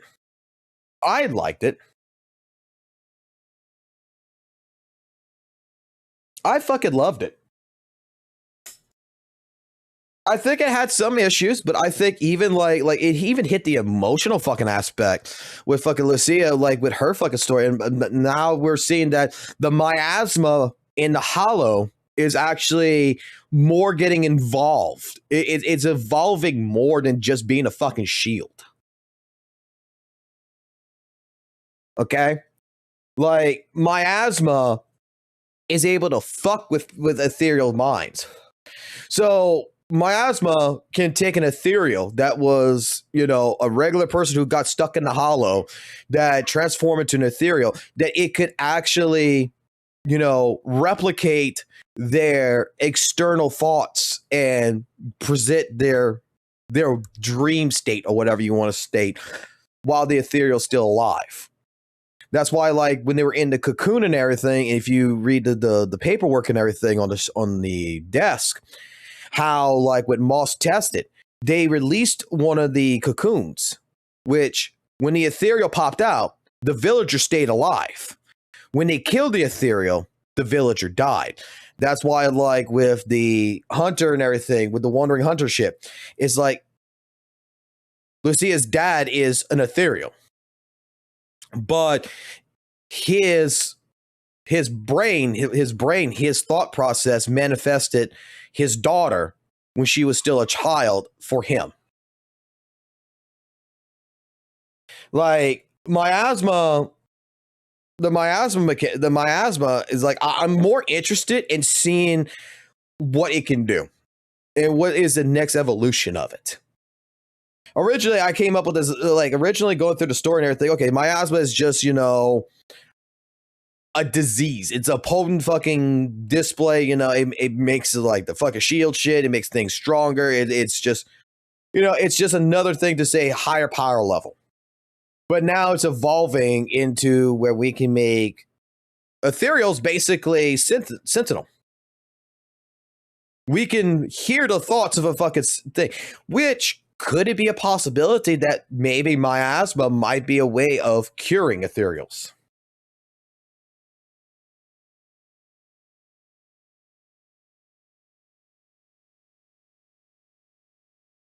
Like, I like what they're going or with it. I like what they're going with the story.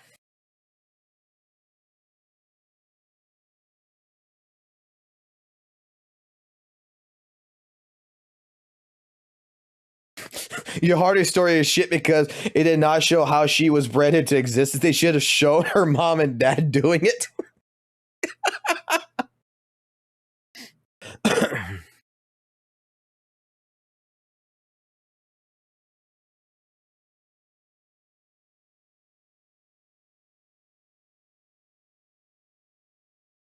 I didn't see her being too affectionate with the proxy.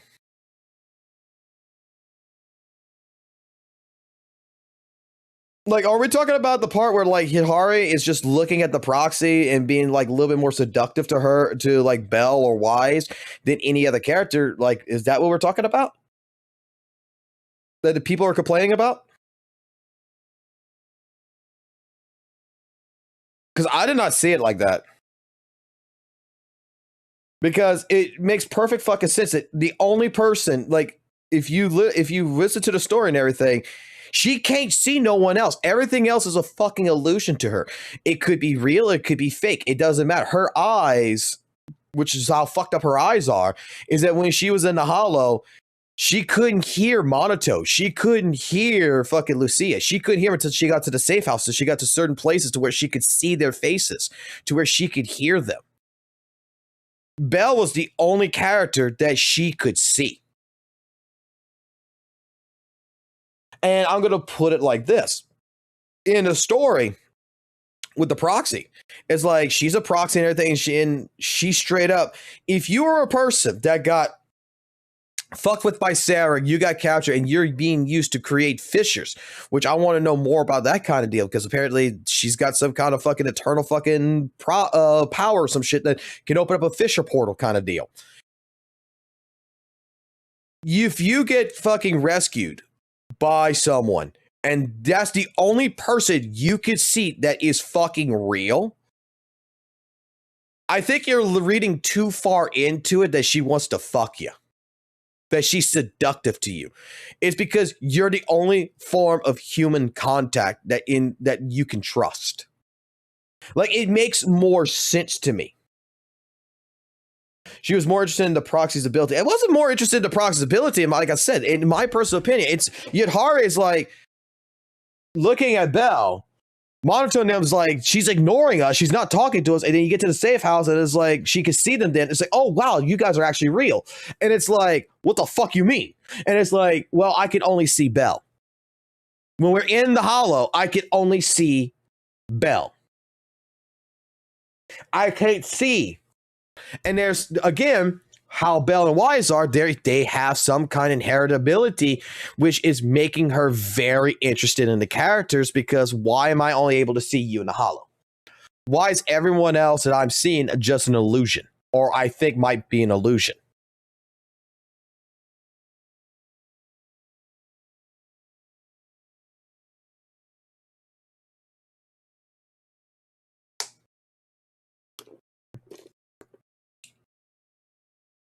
Like, I don't think Yahara is being seductive or anything. I don't think she's like, proxy, fuck me right here in the fucking hollow kind of deal, that I want to fuck the shit out of you. It's more like, holy shit, you can see me.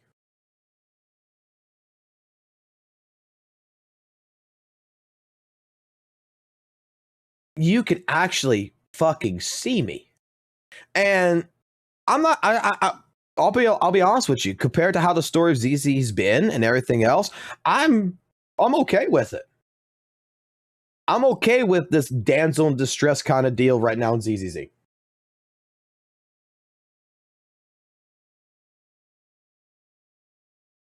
Like I said, I think they cooked. I think they cooked in 2.3 very fucking well. I give the story 9 out of 10. Straight up. I think that it hit every single part. I'm not going to give it a 10 out of 10, even though I got fucking an M3 Lucia with this fucking luck that I got. But for what it did, for the emotional impact that it hit, for the different things it's done, I don't think it did bad. I think it did actually really well.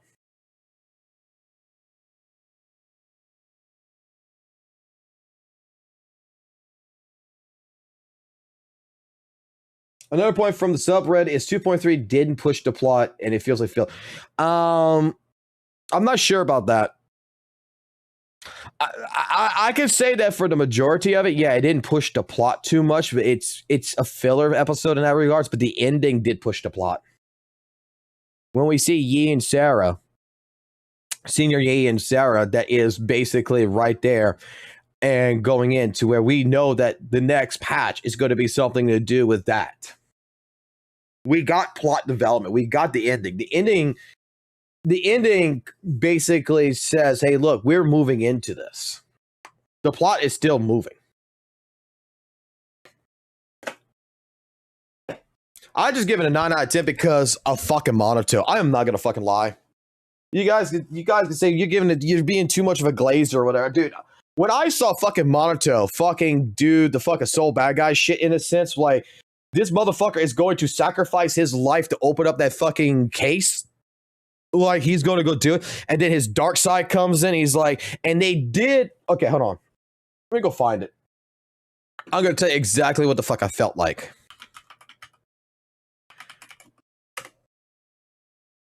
I typed his name wrong. That's Manato. Manato. I typed faster than I could think. Hold on. Get into this particular case scenario right here.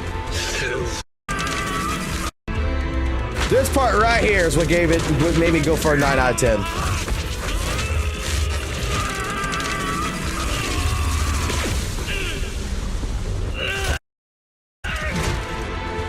Still struggling, huh?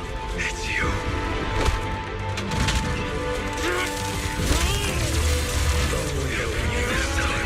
Just don't slow me down, okay?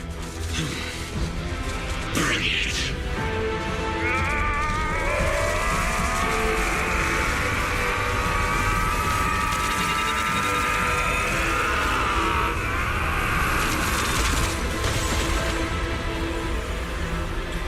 You know what I felt happen right there? You know what I felt happen right there? There's only one thing that I felt at that point. Like, for some reason, I got the feeling right here.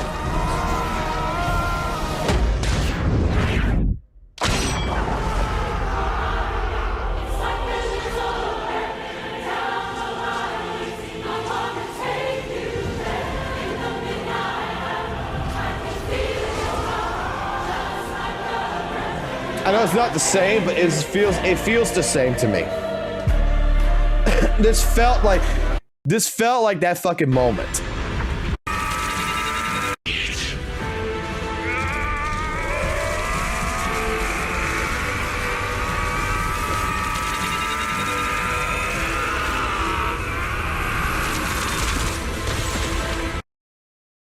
All right, let's play the prayer over the Manato scene. Like, that's what it felt like. This felt exactly like this scene right here.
Give me a second here.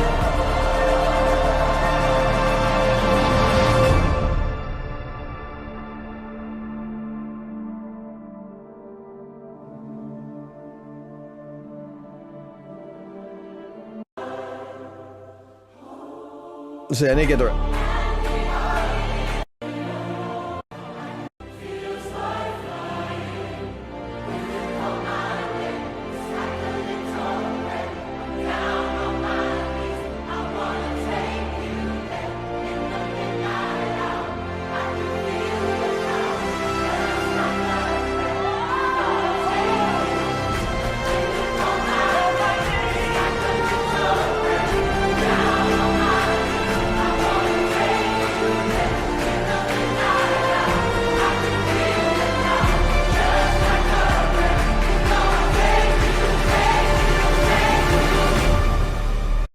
I'm sorry.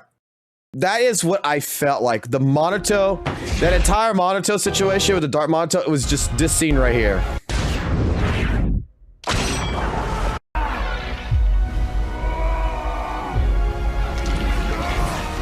It feels like their interpretation of the Deadpool and Wolverine shit.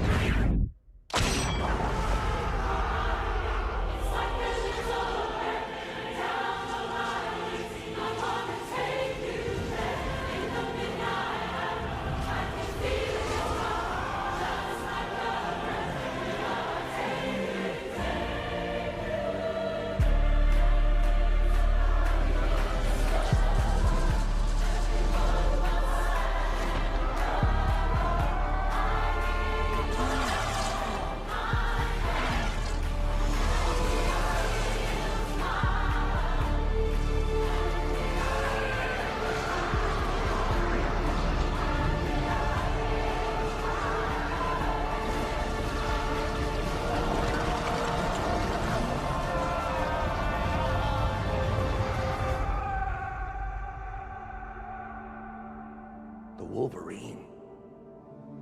He's a hero. Like I said, I thought like when I saw this with Manato, like that's what instantly gave me to fucking put a high fucking rating on, is that is your interpretation of the Deadpool fucking Wolverine situation.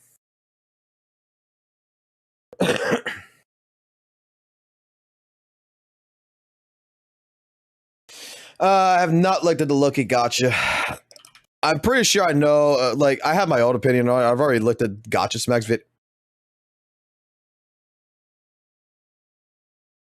What is this sauce?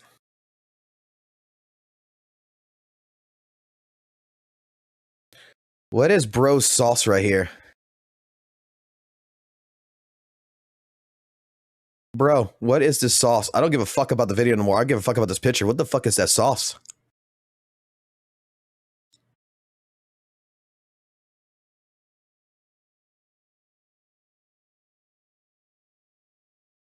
All right, let's see.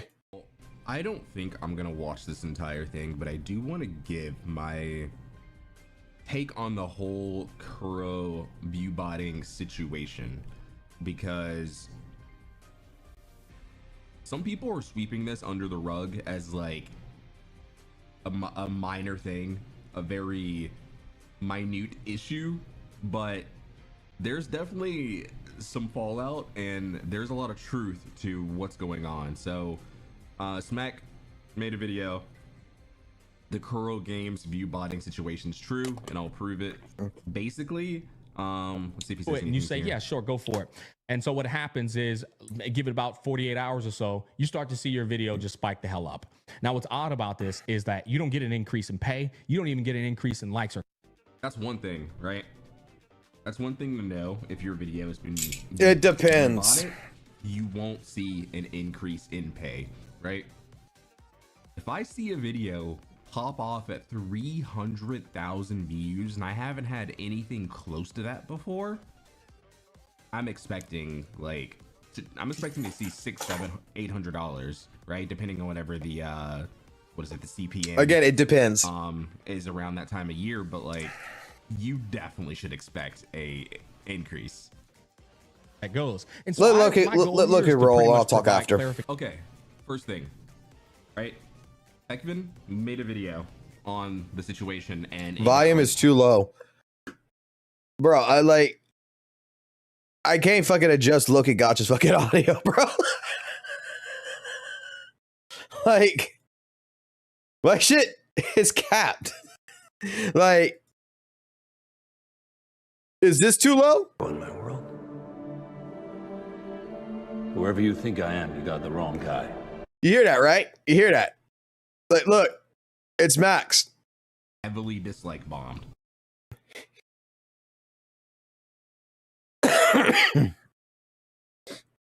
No, Loki Gotcha don't give a fuck about fucking viewage. I could turn it up in a different way, but I mean, it's just gonna fuck me over. I just gotta remember that. Let's see. Right. Oh my god, this is almost at 99%. Plotting views. Now, this is one of those things where people are just going to automatically write this off as doom posting, right? So many companies can commit the most egregious acts ever, and a lot of these people are going to take it as you're just doom posting, you have an agenda, this isn't true, without any factual evidence on their side, right? So I mean, I haven't seen this, but apparently it was a decent video. Because the viewership that he has doesn't necessarily like amount to high like ratios. Like he's not going to have 2,000 likes on a video that's only got 4,000 views, unfortunately. You know what sucks about this is that the entirety of this video, anybody with a brain and common sense, if you watch it all the way through, he's being very neutral, very, very fair, and he's providing information based on personal experiences, as well as being objective in a number of points. He's not like throwing the creators under the bus. Many times he mentions that like he's not saying that they're guilty of it, but he's saying it's most certainly a very fishy thing that's occurring. The fact that it happened to 3 different creators, it was actually a pretty damn good video. And so all 124 people who thumbed this down, in my like analysis, are a bunch of fucking idiots and morons who just don't know how to watch a video through because they lack common sense. So that's enough. Or you just have this blind loyalty to the company and you just need to get over that. You really just got to get a life. Playing other games, I swear to God, that will help. Have something going on in your life, that will help. It will get you out of that. Like this bot clanker mentality, dude. So these are the creators, right? Yeah, Amethyst Abrams, Jada Lee. This is not even an argument. It's not even up for a fucking debate. Let me show you what a normal do. So basically what he says here, a normal graph is going to round out. You're never gonna see this like spike up, right? It's never gonna slope up like a I think he uses the like Tony Hawk Pro Skater reference where it's like it's never gonna. It's as simple as every normal graph, no matter the size of the creator. Like, I'll talk about this after Loki's done. Out, right? As long as it's normal viewership, the graph itself will round out. You can still see an increase in viewership, right? That doesn't mean you won't get an increase in viewership. It just always ends up rounding out. Biggest creators on the planet, right? Round out, round out. He's using this example, Mr. Beast. Everyone knows Mr. Beast. Round out, round out. Now, if we go over to the video in question, we see that spike. See how it rounded out at first? And then it just shoots straight up. That's not a thing. That's not how YouTube works. That graph looks like the snowboarding game I played back in the That's tricky.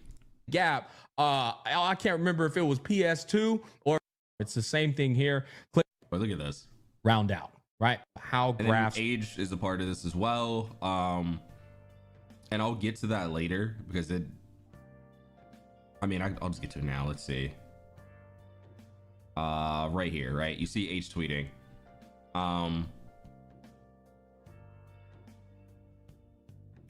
So she does tweet that it's most likely view bought it, okay, which is cool. But like before that, her tweet was, "This is now my biggest vid on my channel," and it's like this false sense of accomplishment. And then you find out it's view bought it, and it's like, wow, okay, like that kind of growth. Seeing like a video spike like that might low-key I'm not even like exaggerating, it low-key might change your career trajectory, right? Because it's like, damn bro, maybe I need to cover WUWA more because that popped off on my channel. And then you're constantly trying to hit something that like is completely artificially inflated, you know what I mean? I don't know. I don't think any of these creators did anything wrong. I'm sure this is all going on like without their knowledge. You know, it is scummy for the companies to do this though. Let that be known. That it's incredibly scummy. Incredibly scummy. Shit. These if these companies are going to let me just. I'm not gonna watch all this. Like, no fit. Like, I like Loki Gotcha. Don't get me wrong. I love Loki Gotcha. He's a great guy, but I already know this situation, and I'm just gonna put it like this. First and foremost, this happens practically a lot. Okay. Typically, to be honest with you, Twitch is worse when it comes to view botting than it comes to YouTube, because on Twitch there is people who will view bot people just to try to get them banned. That is like one thing that happens, and that's a whole nother fucking story for another time. Here in this regards, though, when it comes to view botting on these videos, typically speaking, what could have happened, and straight up, is you can have a content creator that got contacted by a third-party company, which Kuro hired, or this company hired, to be like, hey, we need to find people who play, who wants to cover Weather and Waves, and we want to go ahead and use them as advertisement purposes.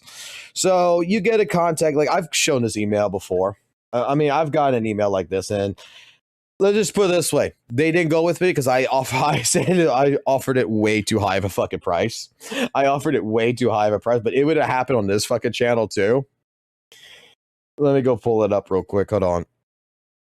Weathering Waves. Let me do the one for July, because they emailed me like a few times already. In particular, like, this company right here, Tech Dove Hong Kong, is a company which is authorized by Kuro Games to, during the time point of like 2.6 update with the game, you need to go ahead and do this. They will want 1 YouTube short video, 3 brand month usage. And if you're interested, they would pay you, give them a rate, then they can make a decision whether or not they would use you, blah, blah, blah. When it came to them prior to all this, back in January, the idea here is that they gave me a full detail, same company back in January. It's a digital agency that connects with advertisers. They want me to create videos so that way they could actually take the video and ultimately use it for performance advertisement. It is cheaper on Kuro Games, to be fucking honest with you. When you have a content creator like HK right here, like H, that you straight up, they're already doing Weather and Waves content, everything else. Go talk to them, offer them a deal, find out what their rate is. We'll pay them, but we'll boost the fuck out of this video. And what they're gonna do is they're gonna take the video, okay? They're gonna put it in YouTube advertisement, and they're going to go ahead and put a budget on it. And in that budget, they're gonna take maybe a part of the video, whatever, in a segment. And that long ad that goes before the video starts on your YouTube videos, you know what I'm talking about, guys, is like when you go watch a video, you got to wait till the ad stops playing and you press the button to skip it. That's where that video is being played at. Her 8-hour fucking live stream video, they took a segment out of it. They put it in the front of that fucking video, and they are linking it to that video. So that way, every time someone watches the ad, that is considered an advertised view, which you don't get paid for because it's being used as an advertisement. So that way they can advertise Weathering Waves. It is the cheapest way of doing things. It's shitty as fuck to a certain degree. It's shitty as fuck. But more than likely, as stupid as this is going to sound, she probably got paid for it. But she didn't get paid the amount of money that the views were worth on the video. So basically, she could have had a third-party company come to her. She said, yeah, totally. My rate's like $150 for a video. Cool. They PayPal her $150. They take the video, they fucking put it on advertisement. Then that video showcases 183K video views. And you don't get paid for the additional revenue on it. Because it's not going to go ahead. It's not going to boost up your channel. It's not going to give you additional subscribers. It is just for Weather and Waves to use it to say, look, someone's playing the game and download our game. It's just another form of advertisement. It's a cheaper way of doing advertisement for this purpose. And I told it to fucking Kuro Games with Techno over there. I was like, y'all want me to do Weather and Waves again? Okay, no problem. $500. $500. You give me $500, you can do whatever the fuck you want with whatever video you want. I'll even make a whole new video just for it.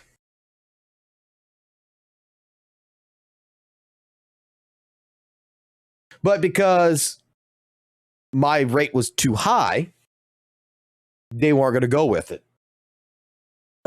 I'm sure if I would have said something like $100 or something, oh, they would have fucking used it.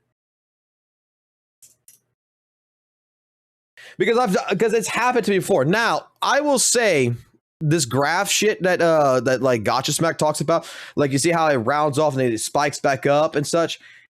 There is a chance that this actually does happen legitimately. Okay? But that is very fucking rare. It is very, very fucking rare. And the only way that typically happens, I have a video that's on my channel that happened to. I had a video that had 20K video views that I think now is that at that time period it went fucking it skyrocketed. Let's see, videos. Take this shit off. Fucking goddamn shit. Popular. Yeah, let's see, it's this one right here. The biking lore video. Like, straight up. This video was at like, you see how I got like 30K. The 60K one was my biggest video, it was the biggest video.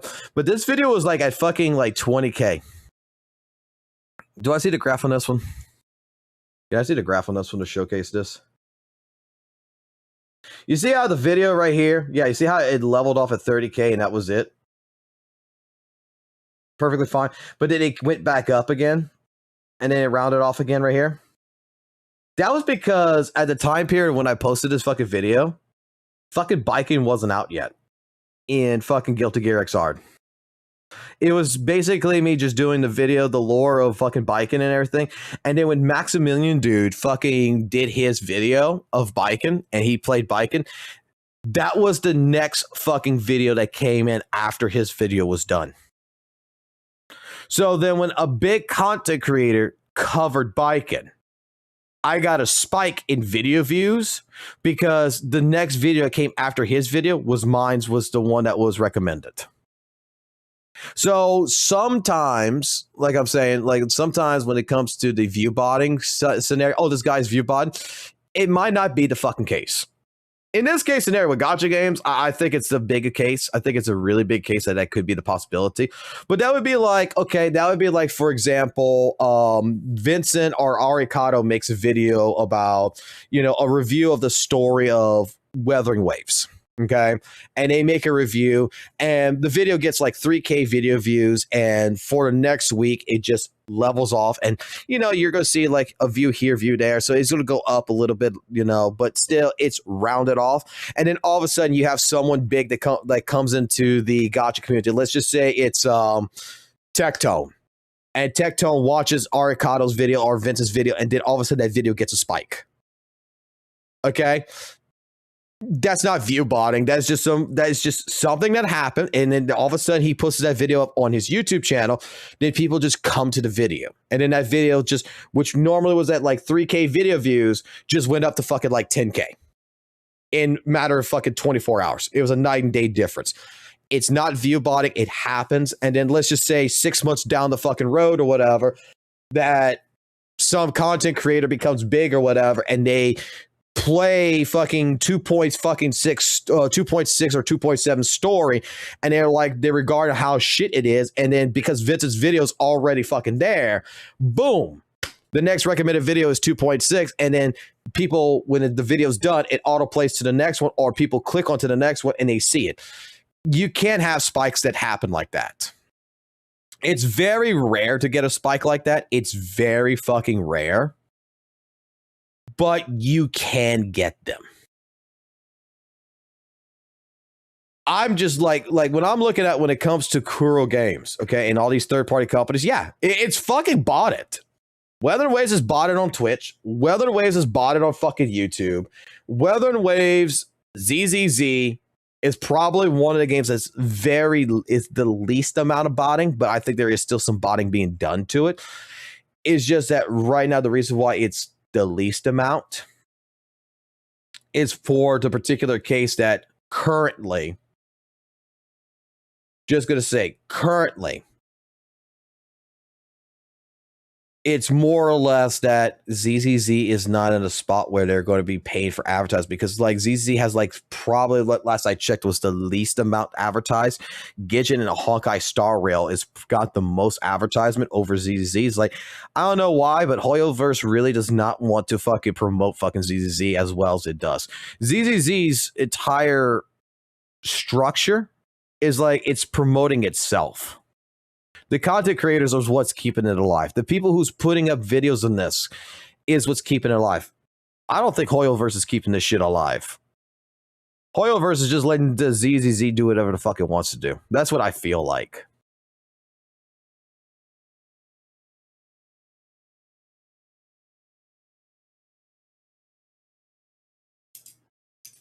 And then here's the sad part too, because someone made mention about this, I think yesterday or something, is when it comes to like the view botting too, that there's some people out there that don't realize they're getting view botted and they didn't sign a deal or anything to get view botted, blah, blah, blah.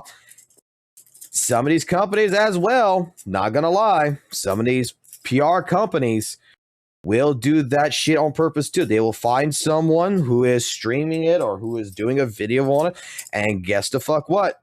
They will go ahead and they will promote it.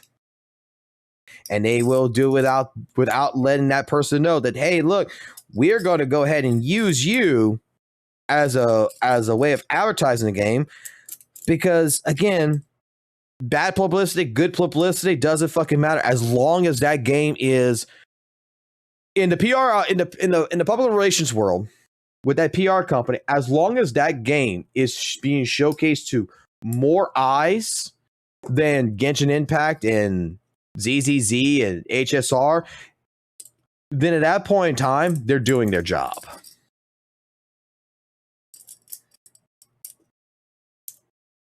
And does it hurt the content creators? It does. It actually hurts the content creators pretty damn hard.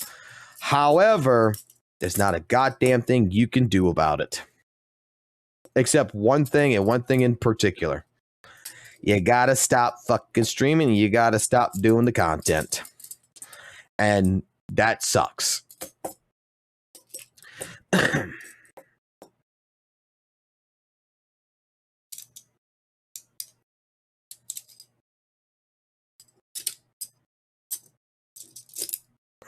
Again, I think that's more of a PR.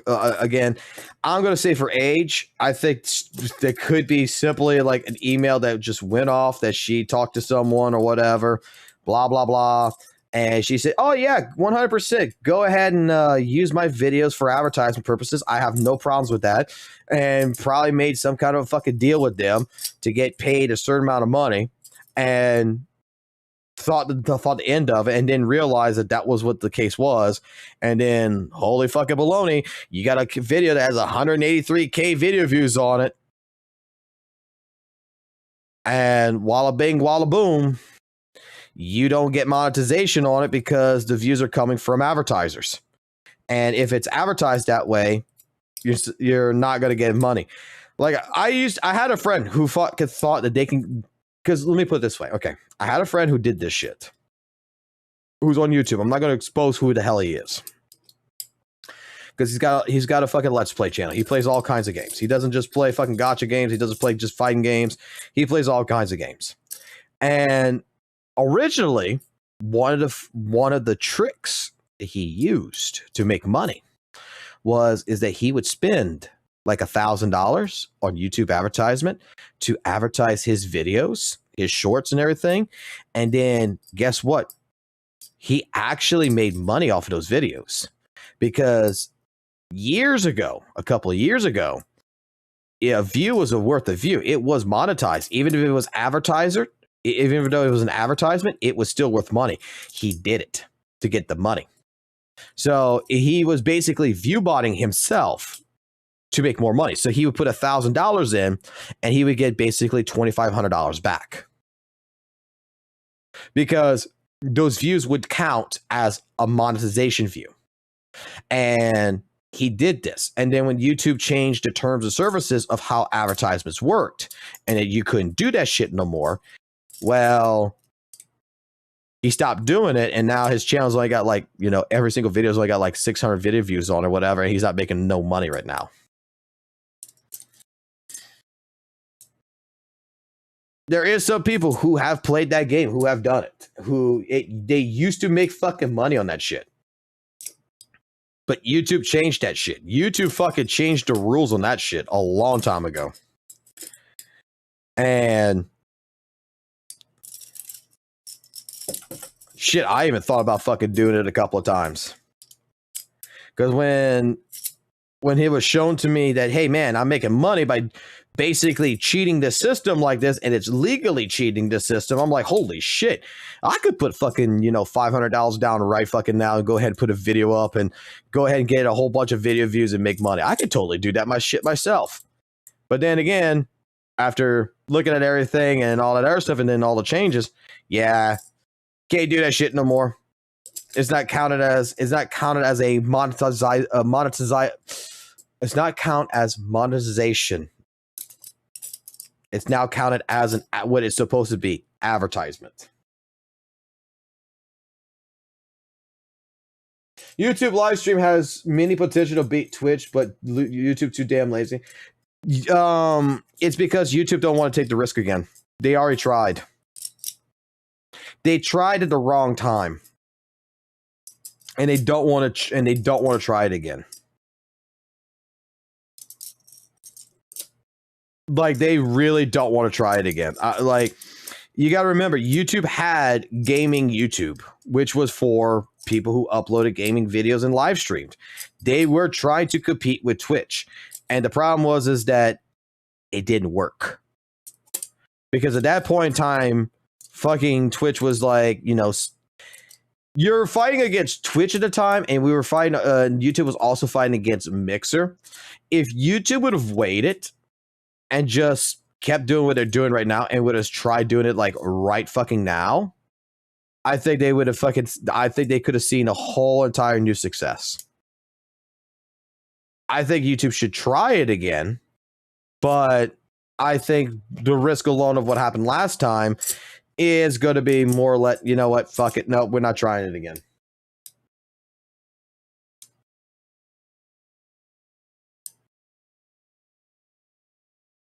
The number one Glazer not being sponsored doesn't fucking matter. In all honesty, you don't want to be sponsored. Here's the truth. Here's the absolute fucking truth. If you want to be a content creator for a game and you want to go ahead and quote unquote be the biggest person for it, blah, blah, blah, and you think that being part of the content creator program is going to enable that, you're fucking dead wrong. You do not want to be a content creator if you want to make money.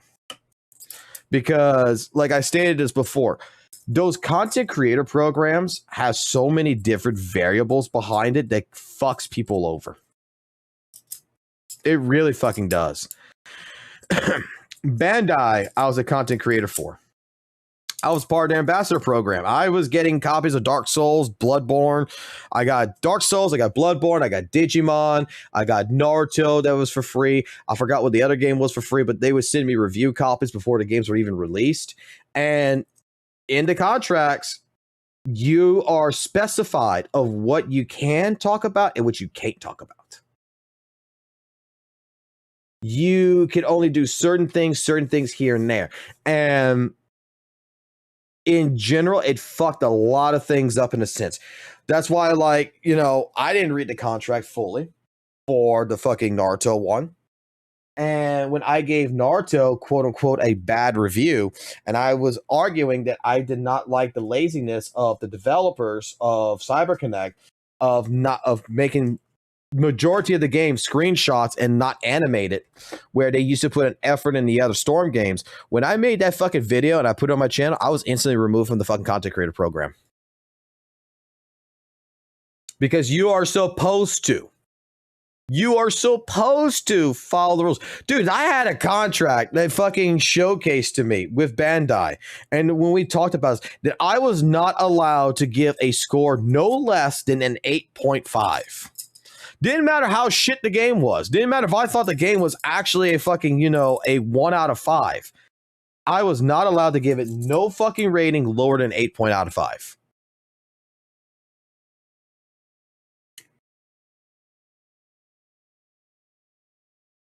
The only good thing about being in a content creator program for some companies is just to get review copies. It's just that you become name a game that you like, right? Let's just say you like fucking Metal Gear Solid, okay? And you get into a content creator program for Konami, okay? And they will send you a copy of Metal Gear fucking Solid Remake for fucking free. You don't have to buy it. And you just got to produce content. That's what it's good for. But if you think going into a content creator program automatically guarantees that you're going to get fucking a shit ton of views, a shit ton of money, and stuff like this, it does not.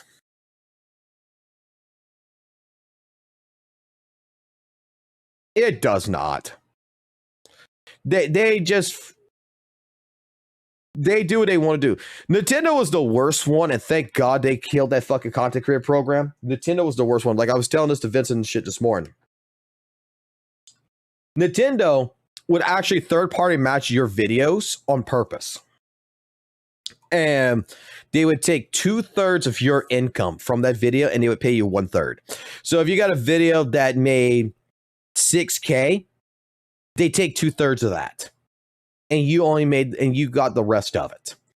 And the problem is that if you fucked up and you didn't put a hashtag in one video, you didn't do the things that they told you in one video, they took all your income. They straight up took all your income. You didn't get jack shit. And they would tell you, it's written in the contract that you failed. And you're like, dude, I put up 5 fucking videos and I forgot one video putting the hashtag in it. Well, because you forgot that one video and that one hashtag, doesn't fucking matter. Nintendo took all your fucking income.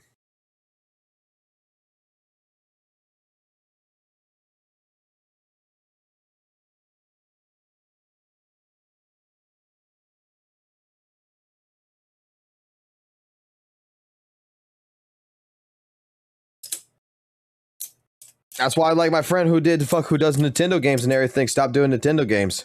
He refuses to ever touch a fucking Nintendo product in his life again, on a fucking live stream or on a fucking video again. He'll play them outside, but he's not gonna fucking actually play. He's not gonna fucking make any content on a Nintendo game. And his channel was made on doing Nintendo games, and he refuses. He fucking straight up refuses. He's told the story many times, and people's like, "Man, I really want you to play this game." He said, when Nintendo changes their fucking rules and Nintendo actually acts like a company that I can trust, we'll talk about it. But until then, no, we ain't doing shit with Nintendo ever the fuck again. I remember that day, like, he got so fucking pissed. They took all of his fucking revenue. And he was actually a person that was surviving on YouTube, making a living on YouTube through playing Nintendo games. Dude, they were so fucking petty. They fucking were fucking copyright striking him for fucking NES games. Fucking NES games, bro.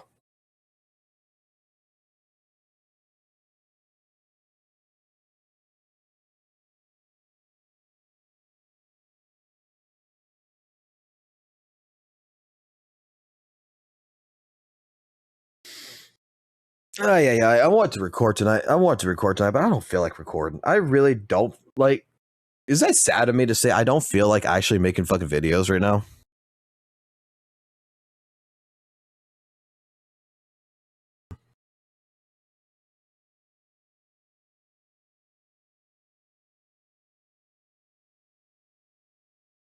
Like,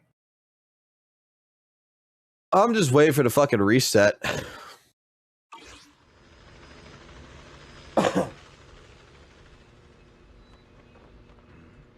Who's the one burnt out now? It's not that being burnt out. It's just that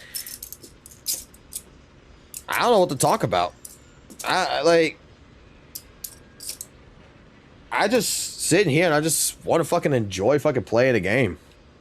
Like, maybe I am burnt out. Maybe I'm burnt out of fucking sitting here fucking talking about fucking goddamn drama and shit. Like legitimately, it's getting to the point to where it's just, it's the same regurgitated fucking arguments. I think that's what my entire fucking problem is. It's the same regurgitated fucking arguments. I'll protect you from. I am the Eye of Obel. I've got your. Yeah, I guess this outfit ain't. Want to see the red scarf? I can't. Today's reading is. Hey, don't look down. Want a glass of you? Let's one. It's ready for How about a little late night adventure? I promise you'll. Like, I sit here.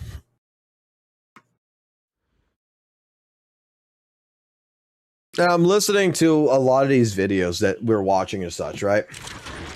And again, it's like I said, it just feels like it's the same regurgitated argument over and fucking over again. And it's like, no one's bringing up a difference of an opinion to it. It's just, they're arguing about the same exact fucking bullshit. And it's just like,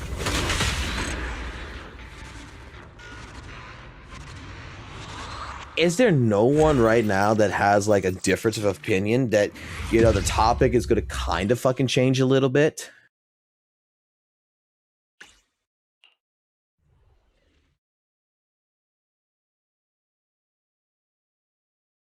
Stellar Story ain't gonna kill fucking WUWA worth a fuck. Stellar Story is like, Vince is gonna be interested in that. Like, I looked at that gameplay, I'm just like, what the fuck is this shit? Uh-oh. My controller died. Gotta plug it in.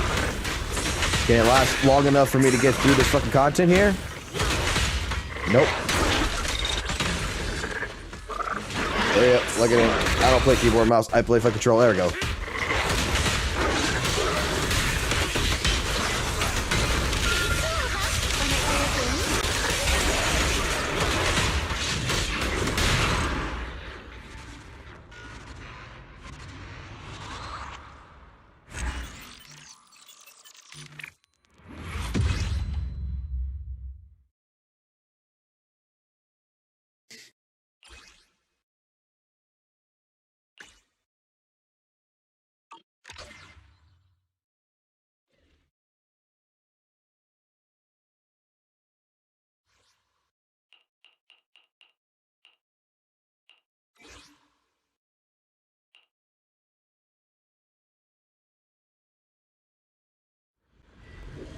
Let me just grab my disc and get the fuck out of this shit.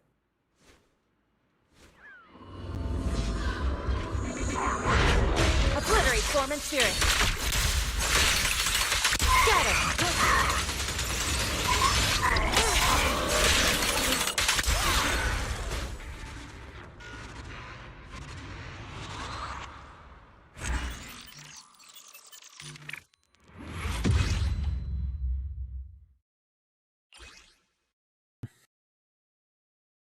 Got a crit rate on it. Yeah. Nothing good on that disc set. I'm in a good mood today. None worth keeping, at least. You know, I feel like I'm gonna go back to doing puffer set for fucking Evelyn. Let me see if I can do that.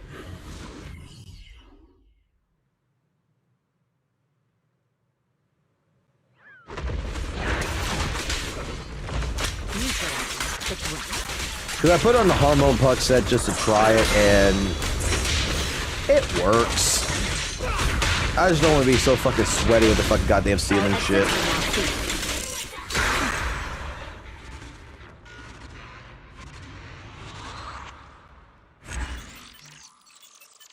I mean, at this point, she's in the M6, so whatever the fuck I do with her, she doesn't fucking matter anyway. Ugh. Give me another one of these sets.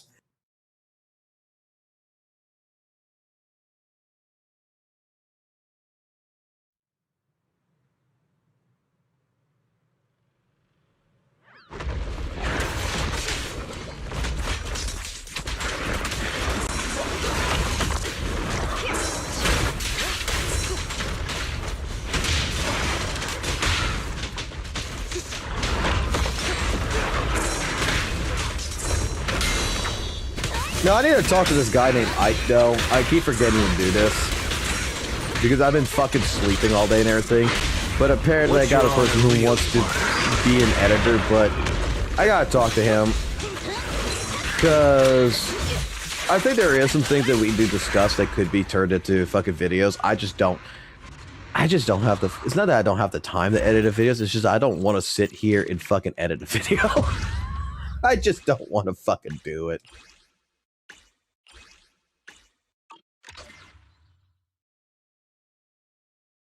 Is that sad? Like, I think that's my problem with fucking making videos versus live streaming. Like, live streaming I find is so fucking much better for someone like myself. It's because I like to sit here, I like to talk. When it comes to fucking actually making a fucking video, the problem I have is I'm gonna have to sit there and I'm gonna have to edit the video, then I'm gonna have to render the video, I'm gonna do all this other shit with the fucking video. And it's like, man, I spend maybe like a good solid few hours where it's just like, man, I just don't like fucking editing a video. I might just go back the old fucking way of fucking like how I used to make videos when I was live streaming, which is you do a fucking live stream, you make the fucking video, and then you kill the fucking live stream, and you open a new live stream, you do the new live stream, and you make a video, you kill it. So that way, like, each live stream is like 30 minutes long.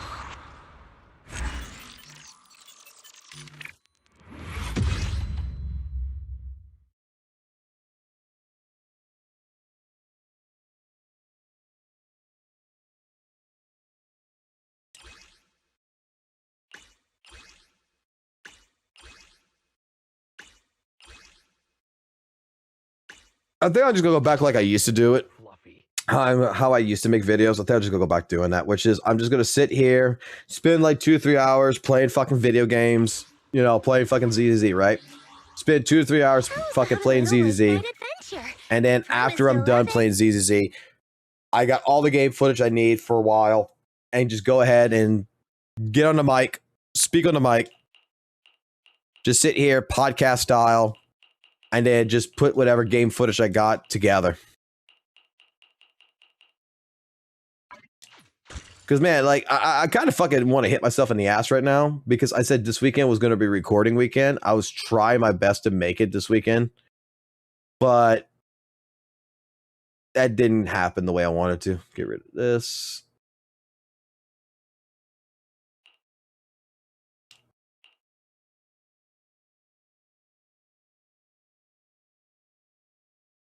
I'll get rid of all these Kings of Summit. All right. HP, crit damage, crit rate.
about it? Yeah, I've got your back. yeah. You want me to completely look the part? No way. Do you have any idea how much... Did I not get a new disc for this?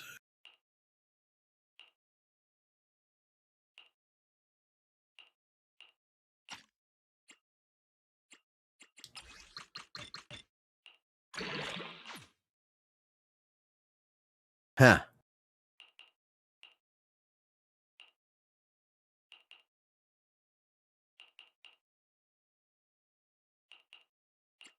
Not exactly what I wanted.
We might be able to actually now switch this up.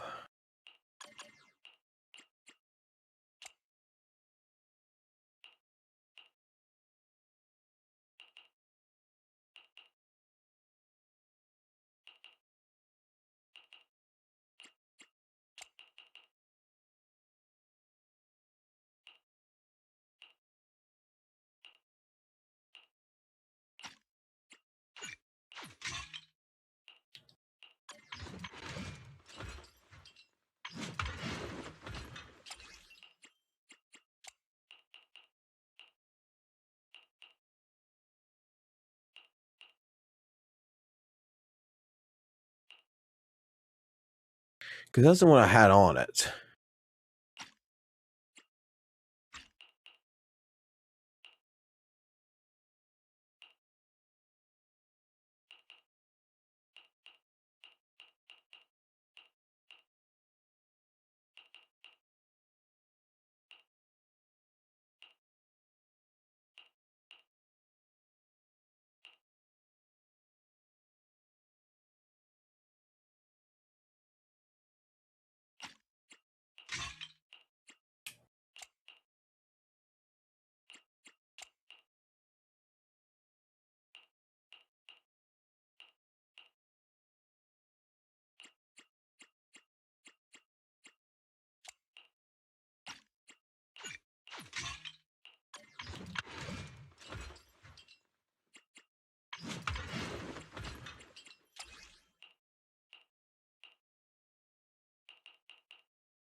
I want to keep him above 130 on the crit damage.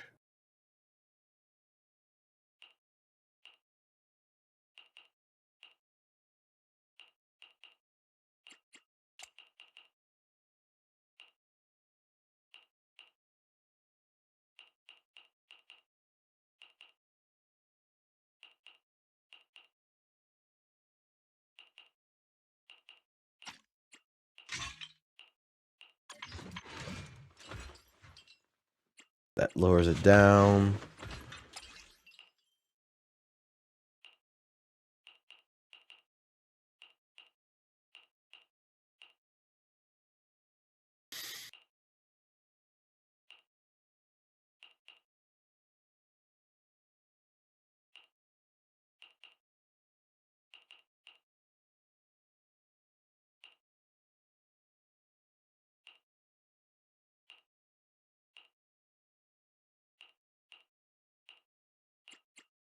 Hey, son.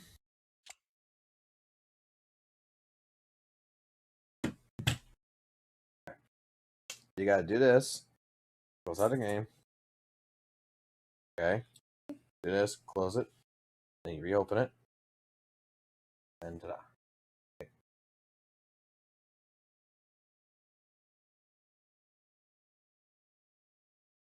Interesting.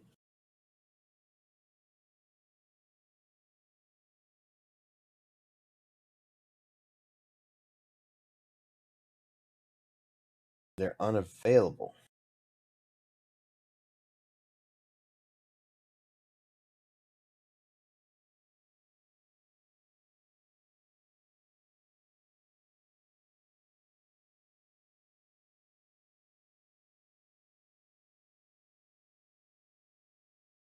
Hold on, let's see. I'm going to my kid. Let me come here.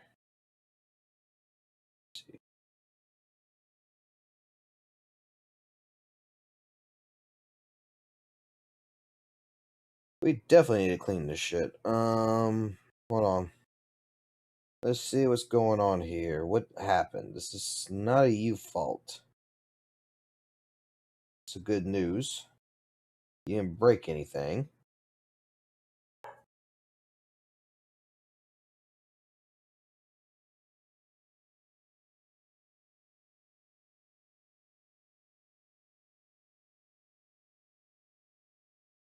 Do, do, do, do, do, do, do, do.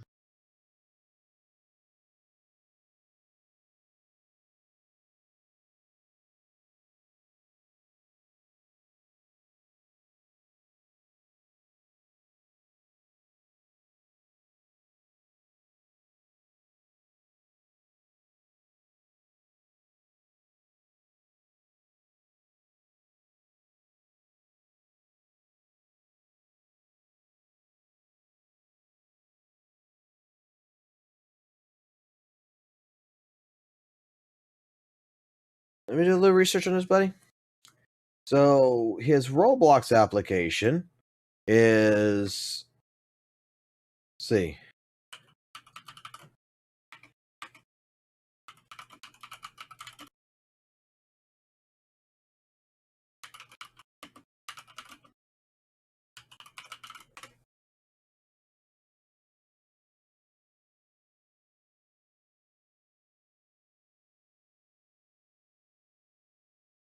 Let's see.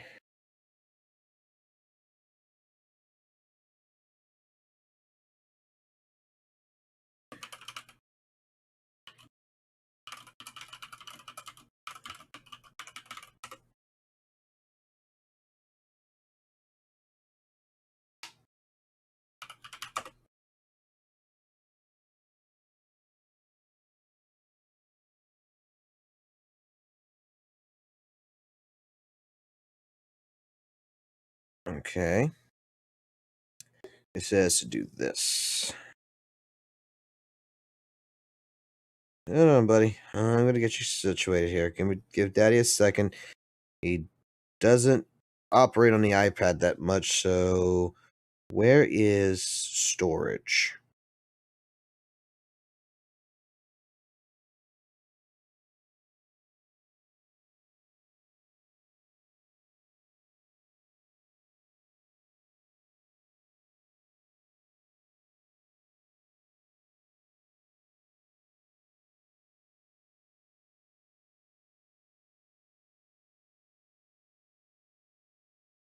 Let's see.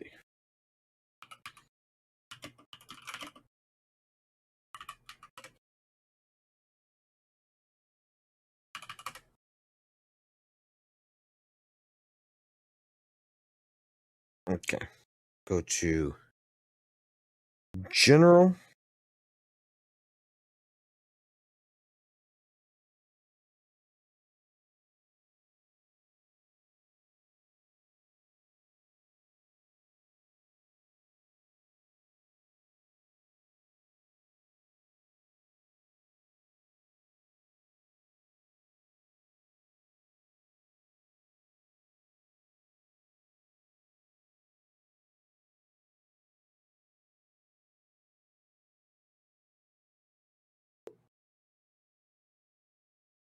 All right, we tried the old-fashioned way, buddy. Turn it off, turn it back on again.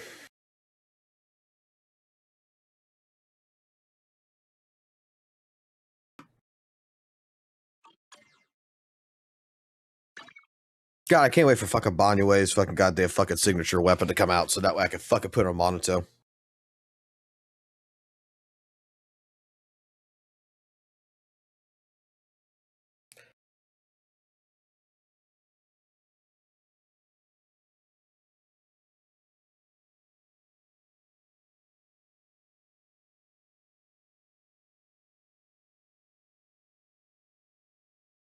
Okay.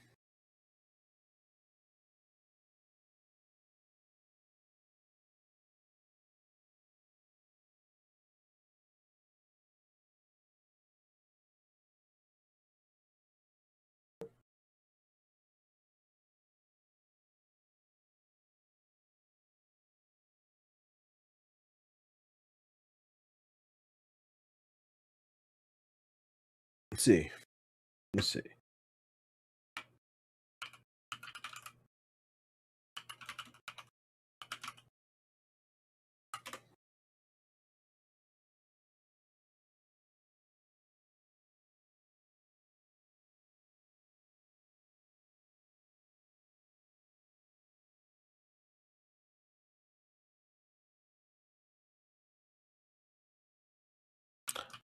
I don't understand. What the hell's going on here?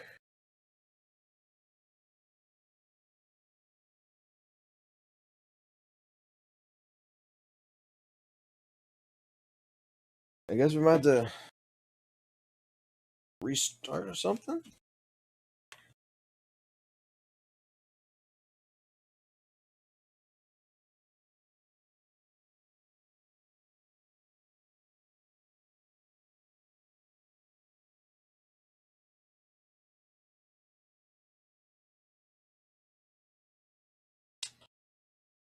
This is weird.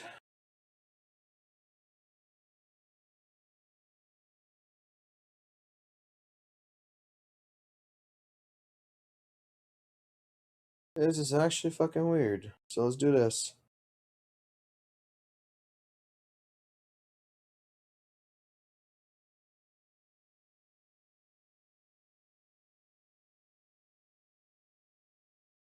Okay.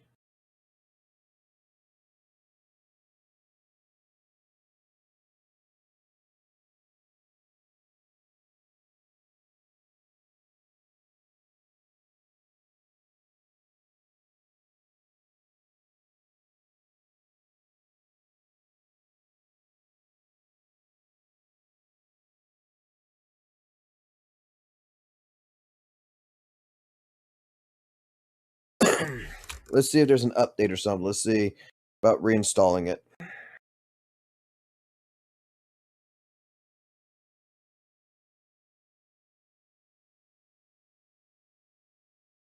Fuck.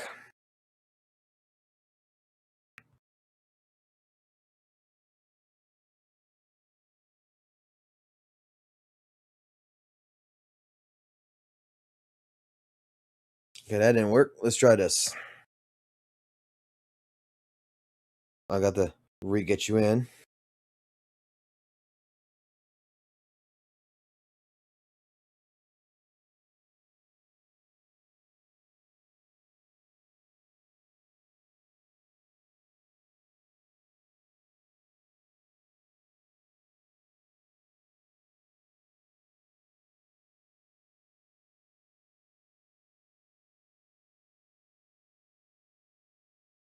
All right.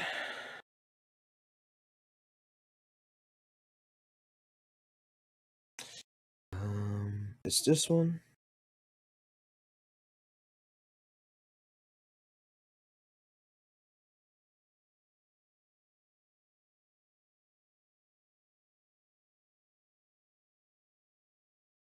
So right now my kid's having an issue where his Roblox is not showing none of the pictures of the games, so he can't see which one to play. It's got the names and everything, but like everything is just a white screen. Like I can't explain this.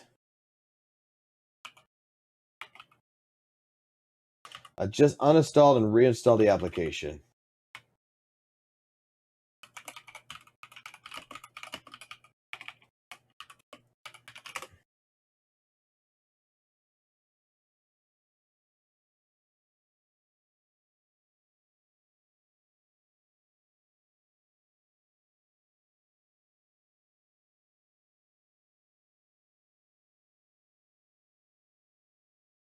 Is Roblox like down or something right now?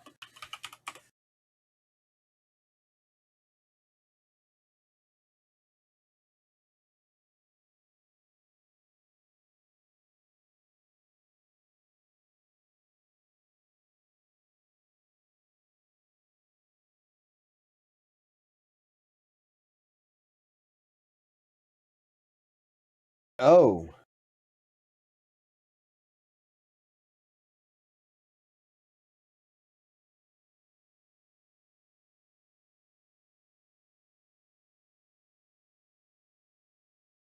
Oh, Roblox is down, buddy.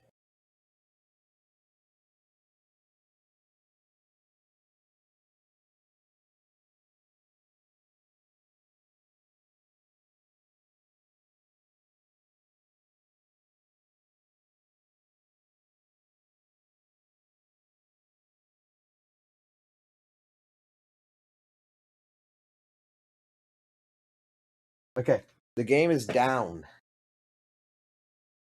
Okay.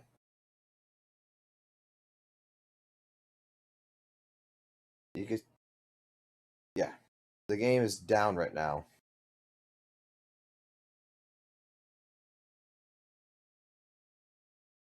So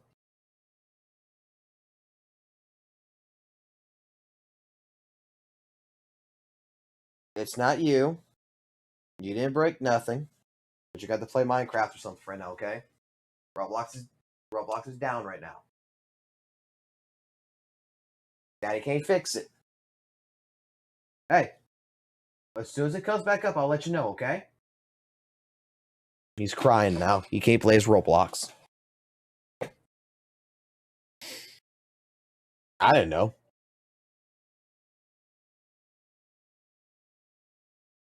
It just doesn't show it, but he's like, he doesn't know what he wants to play if he doesn't see the icons.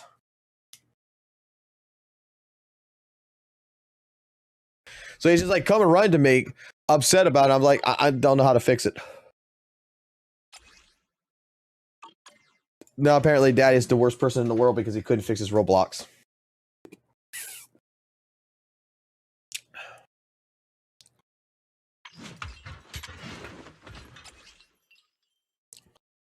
That's a good one right there.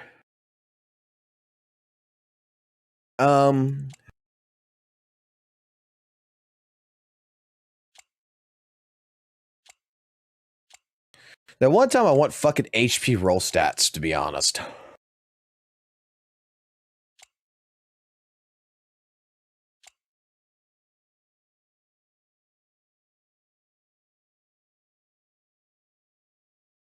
That's whatever.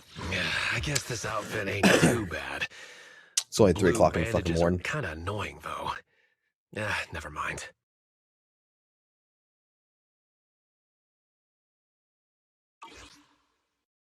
Let me go hit the other shop real quick. I should not go to bed. I should not go to bed. I kind of feel like going to bed. I feel like taking a nap.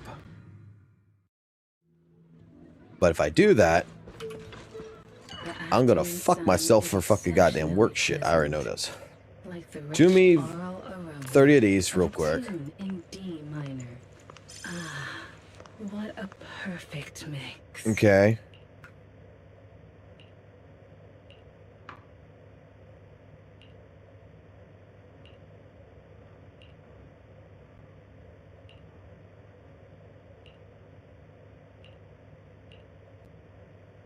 Like I said, that fucking one time I want goddamn fucking HP on all my fucking discs. I want every single one to be fucking HP, man. Yeah, I'll drink coffee later. Take your time and savor it.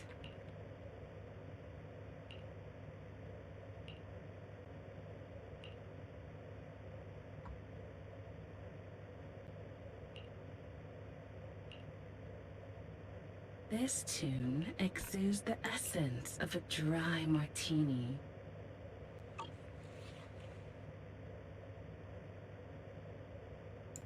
Give me a 4. Take your time and savor it. All right, so these I'll be waiting. discs are just shit. This weather's perfect for You want me to completely look the part? No Let's way. see what I Do you have got. any idea how much makeup that'd take?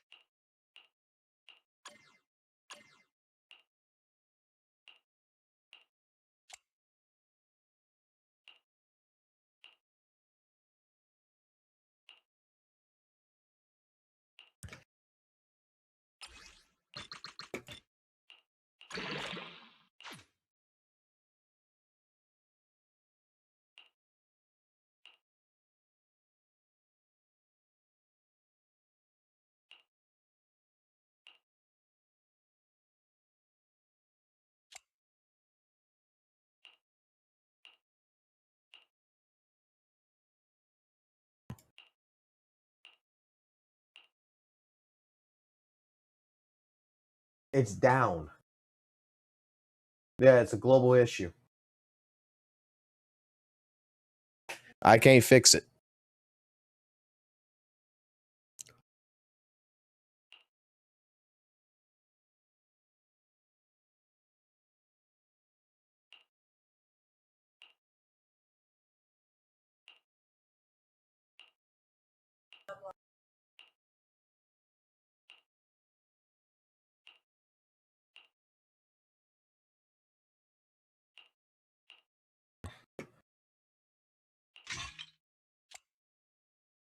Any chance I have no physical damage?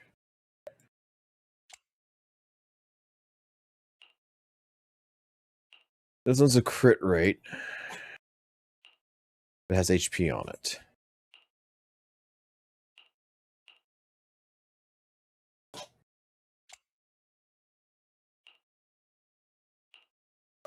You'll be fine, buddy.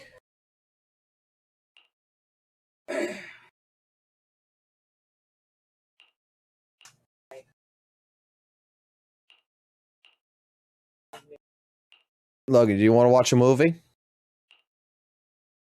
Will that make you feel better? No. You're upset with Daddy because Daddy can't fix it.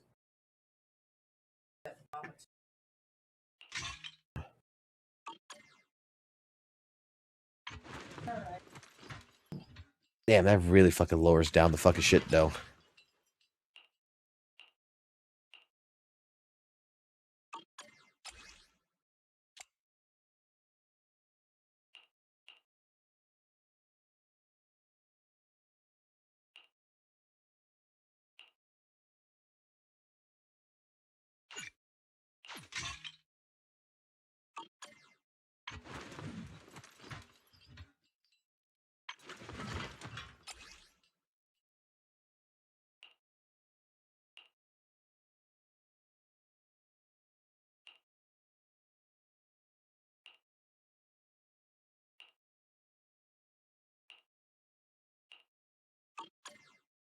Logan, I can't fix it.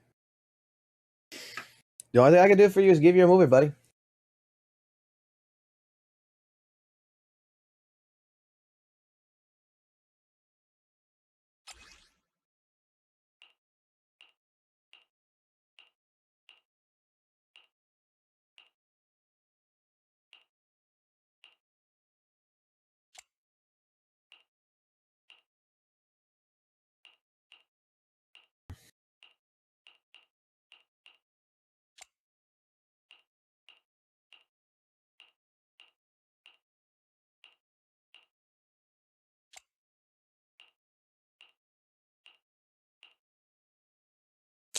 I wonder if this actually will... HP? HP. But nothing here. That's shit. Oh, it's also a defense. Fuck that shit. I don't want defense.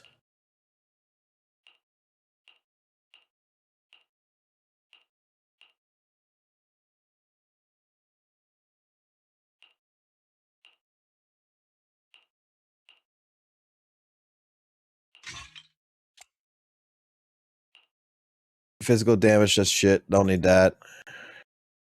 Physical damage, I don't need.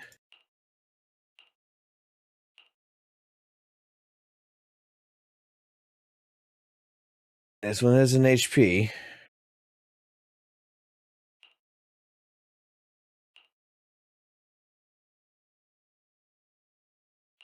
Let's see what we got on this one.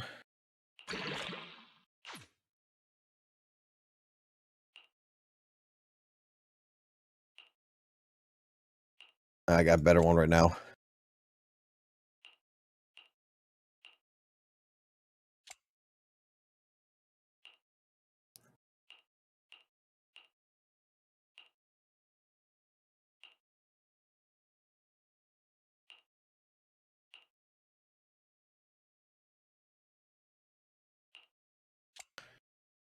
I think I'm just gonna have to deal with it, aren't I?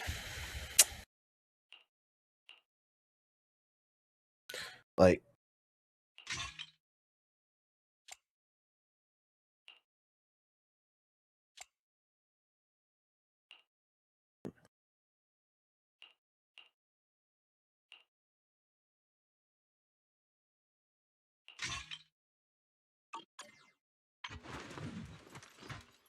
that brings me down to 118.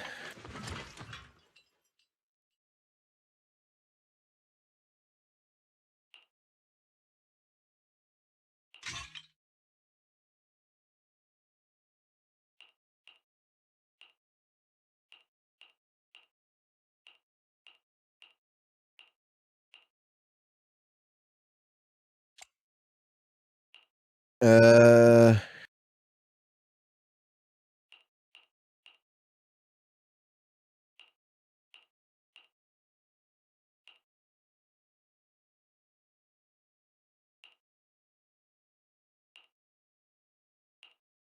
yeah, none of these have a good shit on it.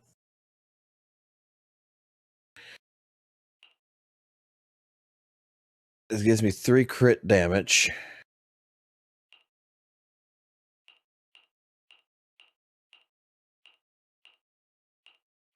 Nothing in there I need. That's a shit disc for what I want.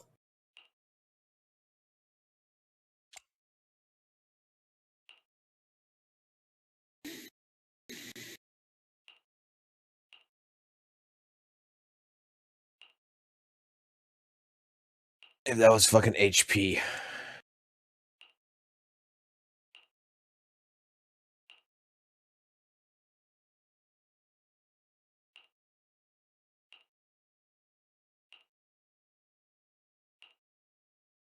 Yeah, this I got. So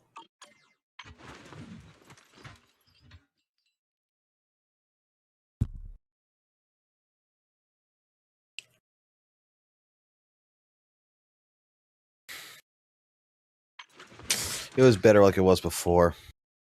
What was I using before?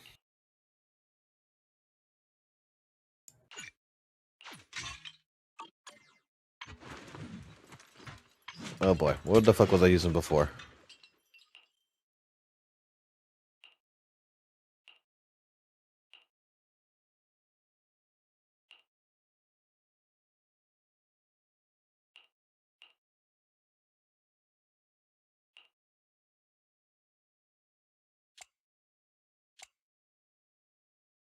Oh fuck.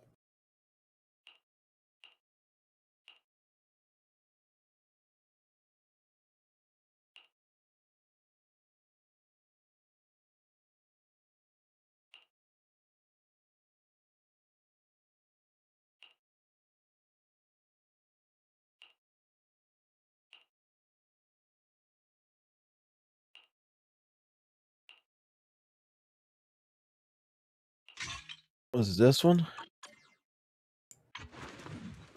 No, it wasn't this one.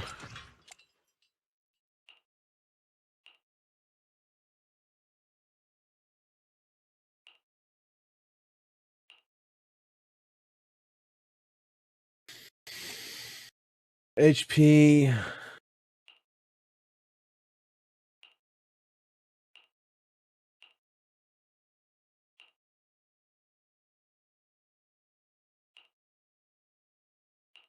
What the fuck did I fuck up? There was something else that was in here.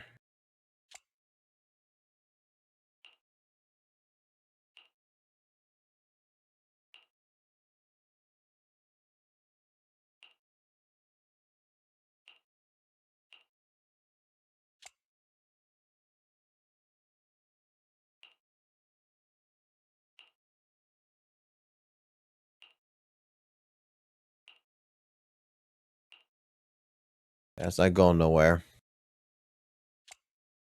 What did I fuck up? Because I had 130, I had like 19. Crit rate plus 2 crit damage. Was it this one? No.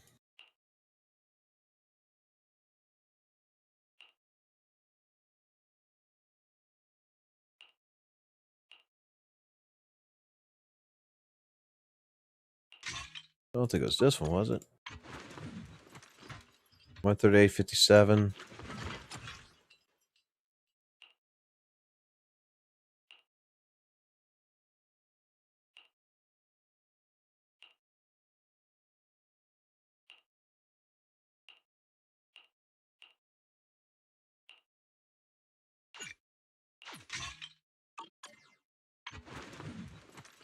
It was that. Alright, leave them like that. Because I want that crit rate to be over at 138. Blue bandages are kind of annoying, though. That's Never definitely mind. what I want to leave it at.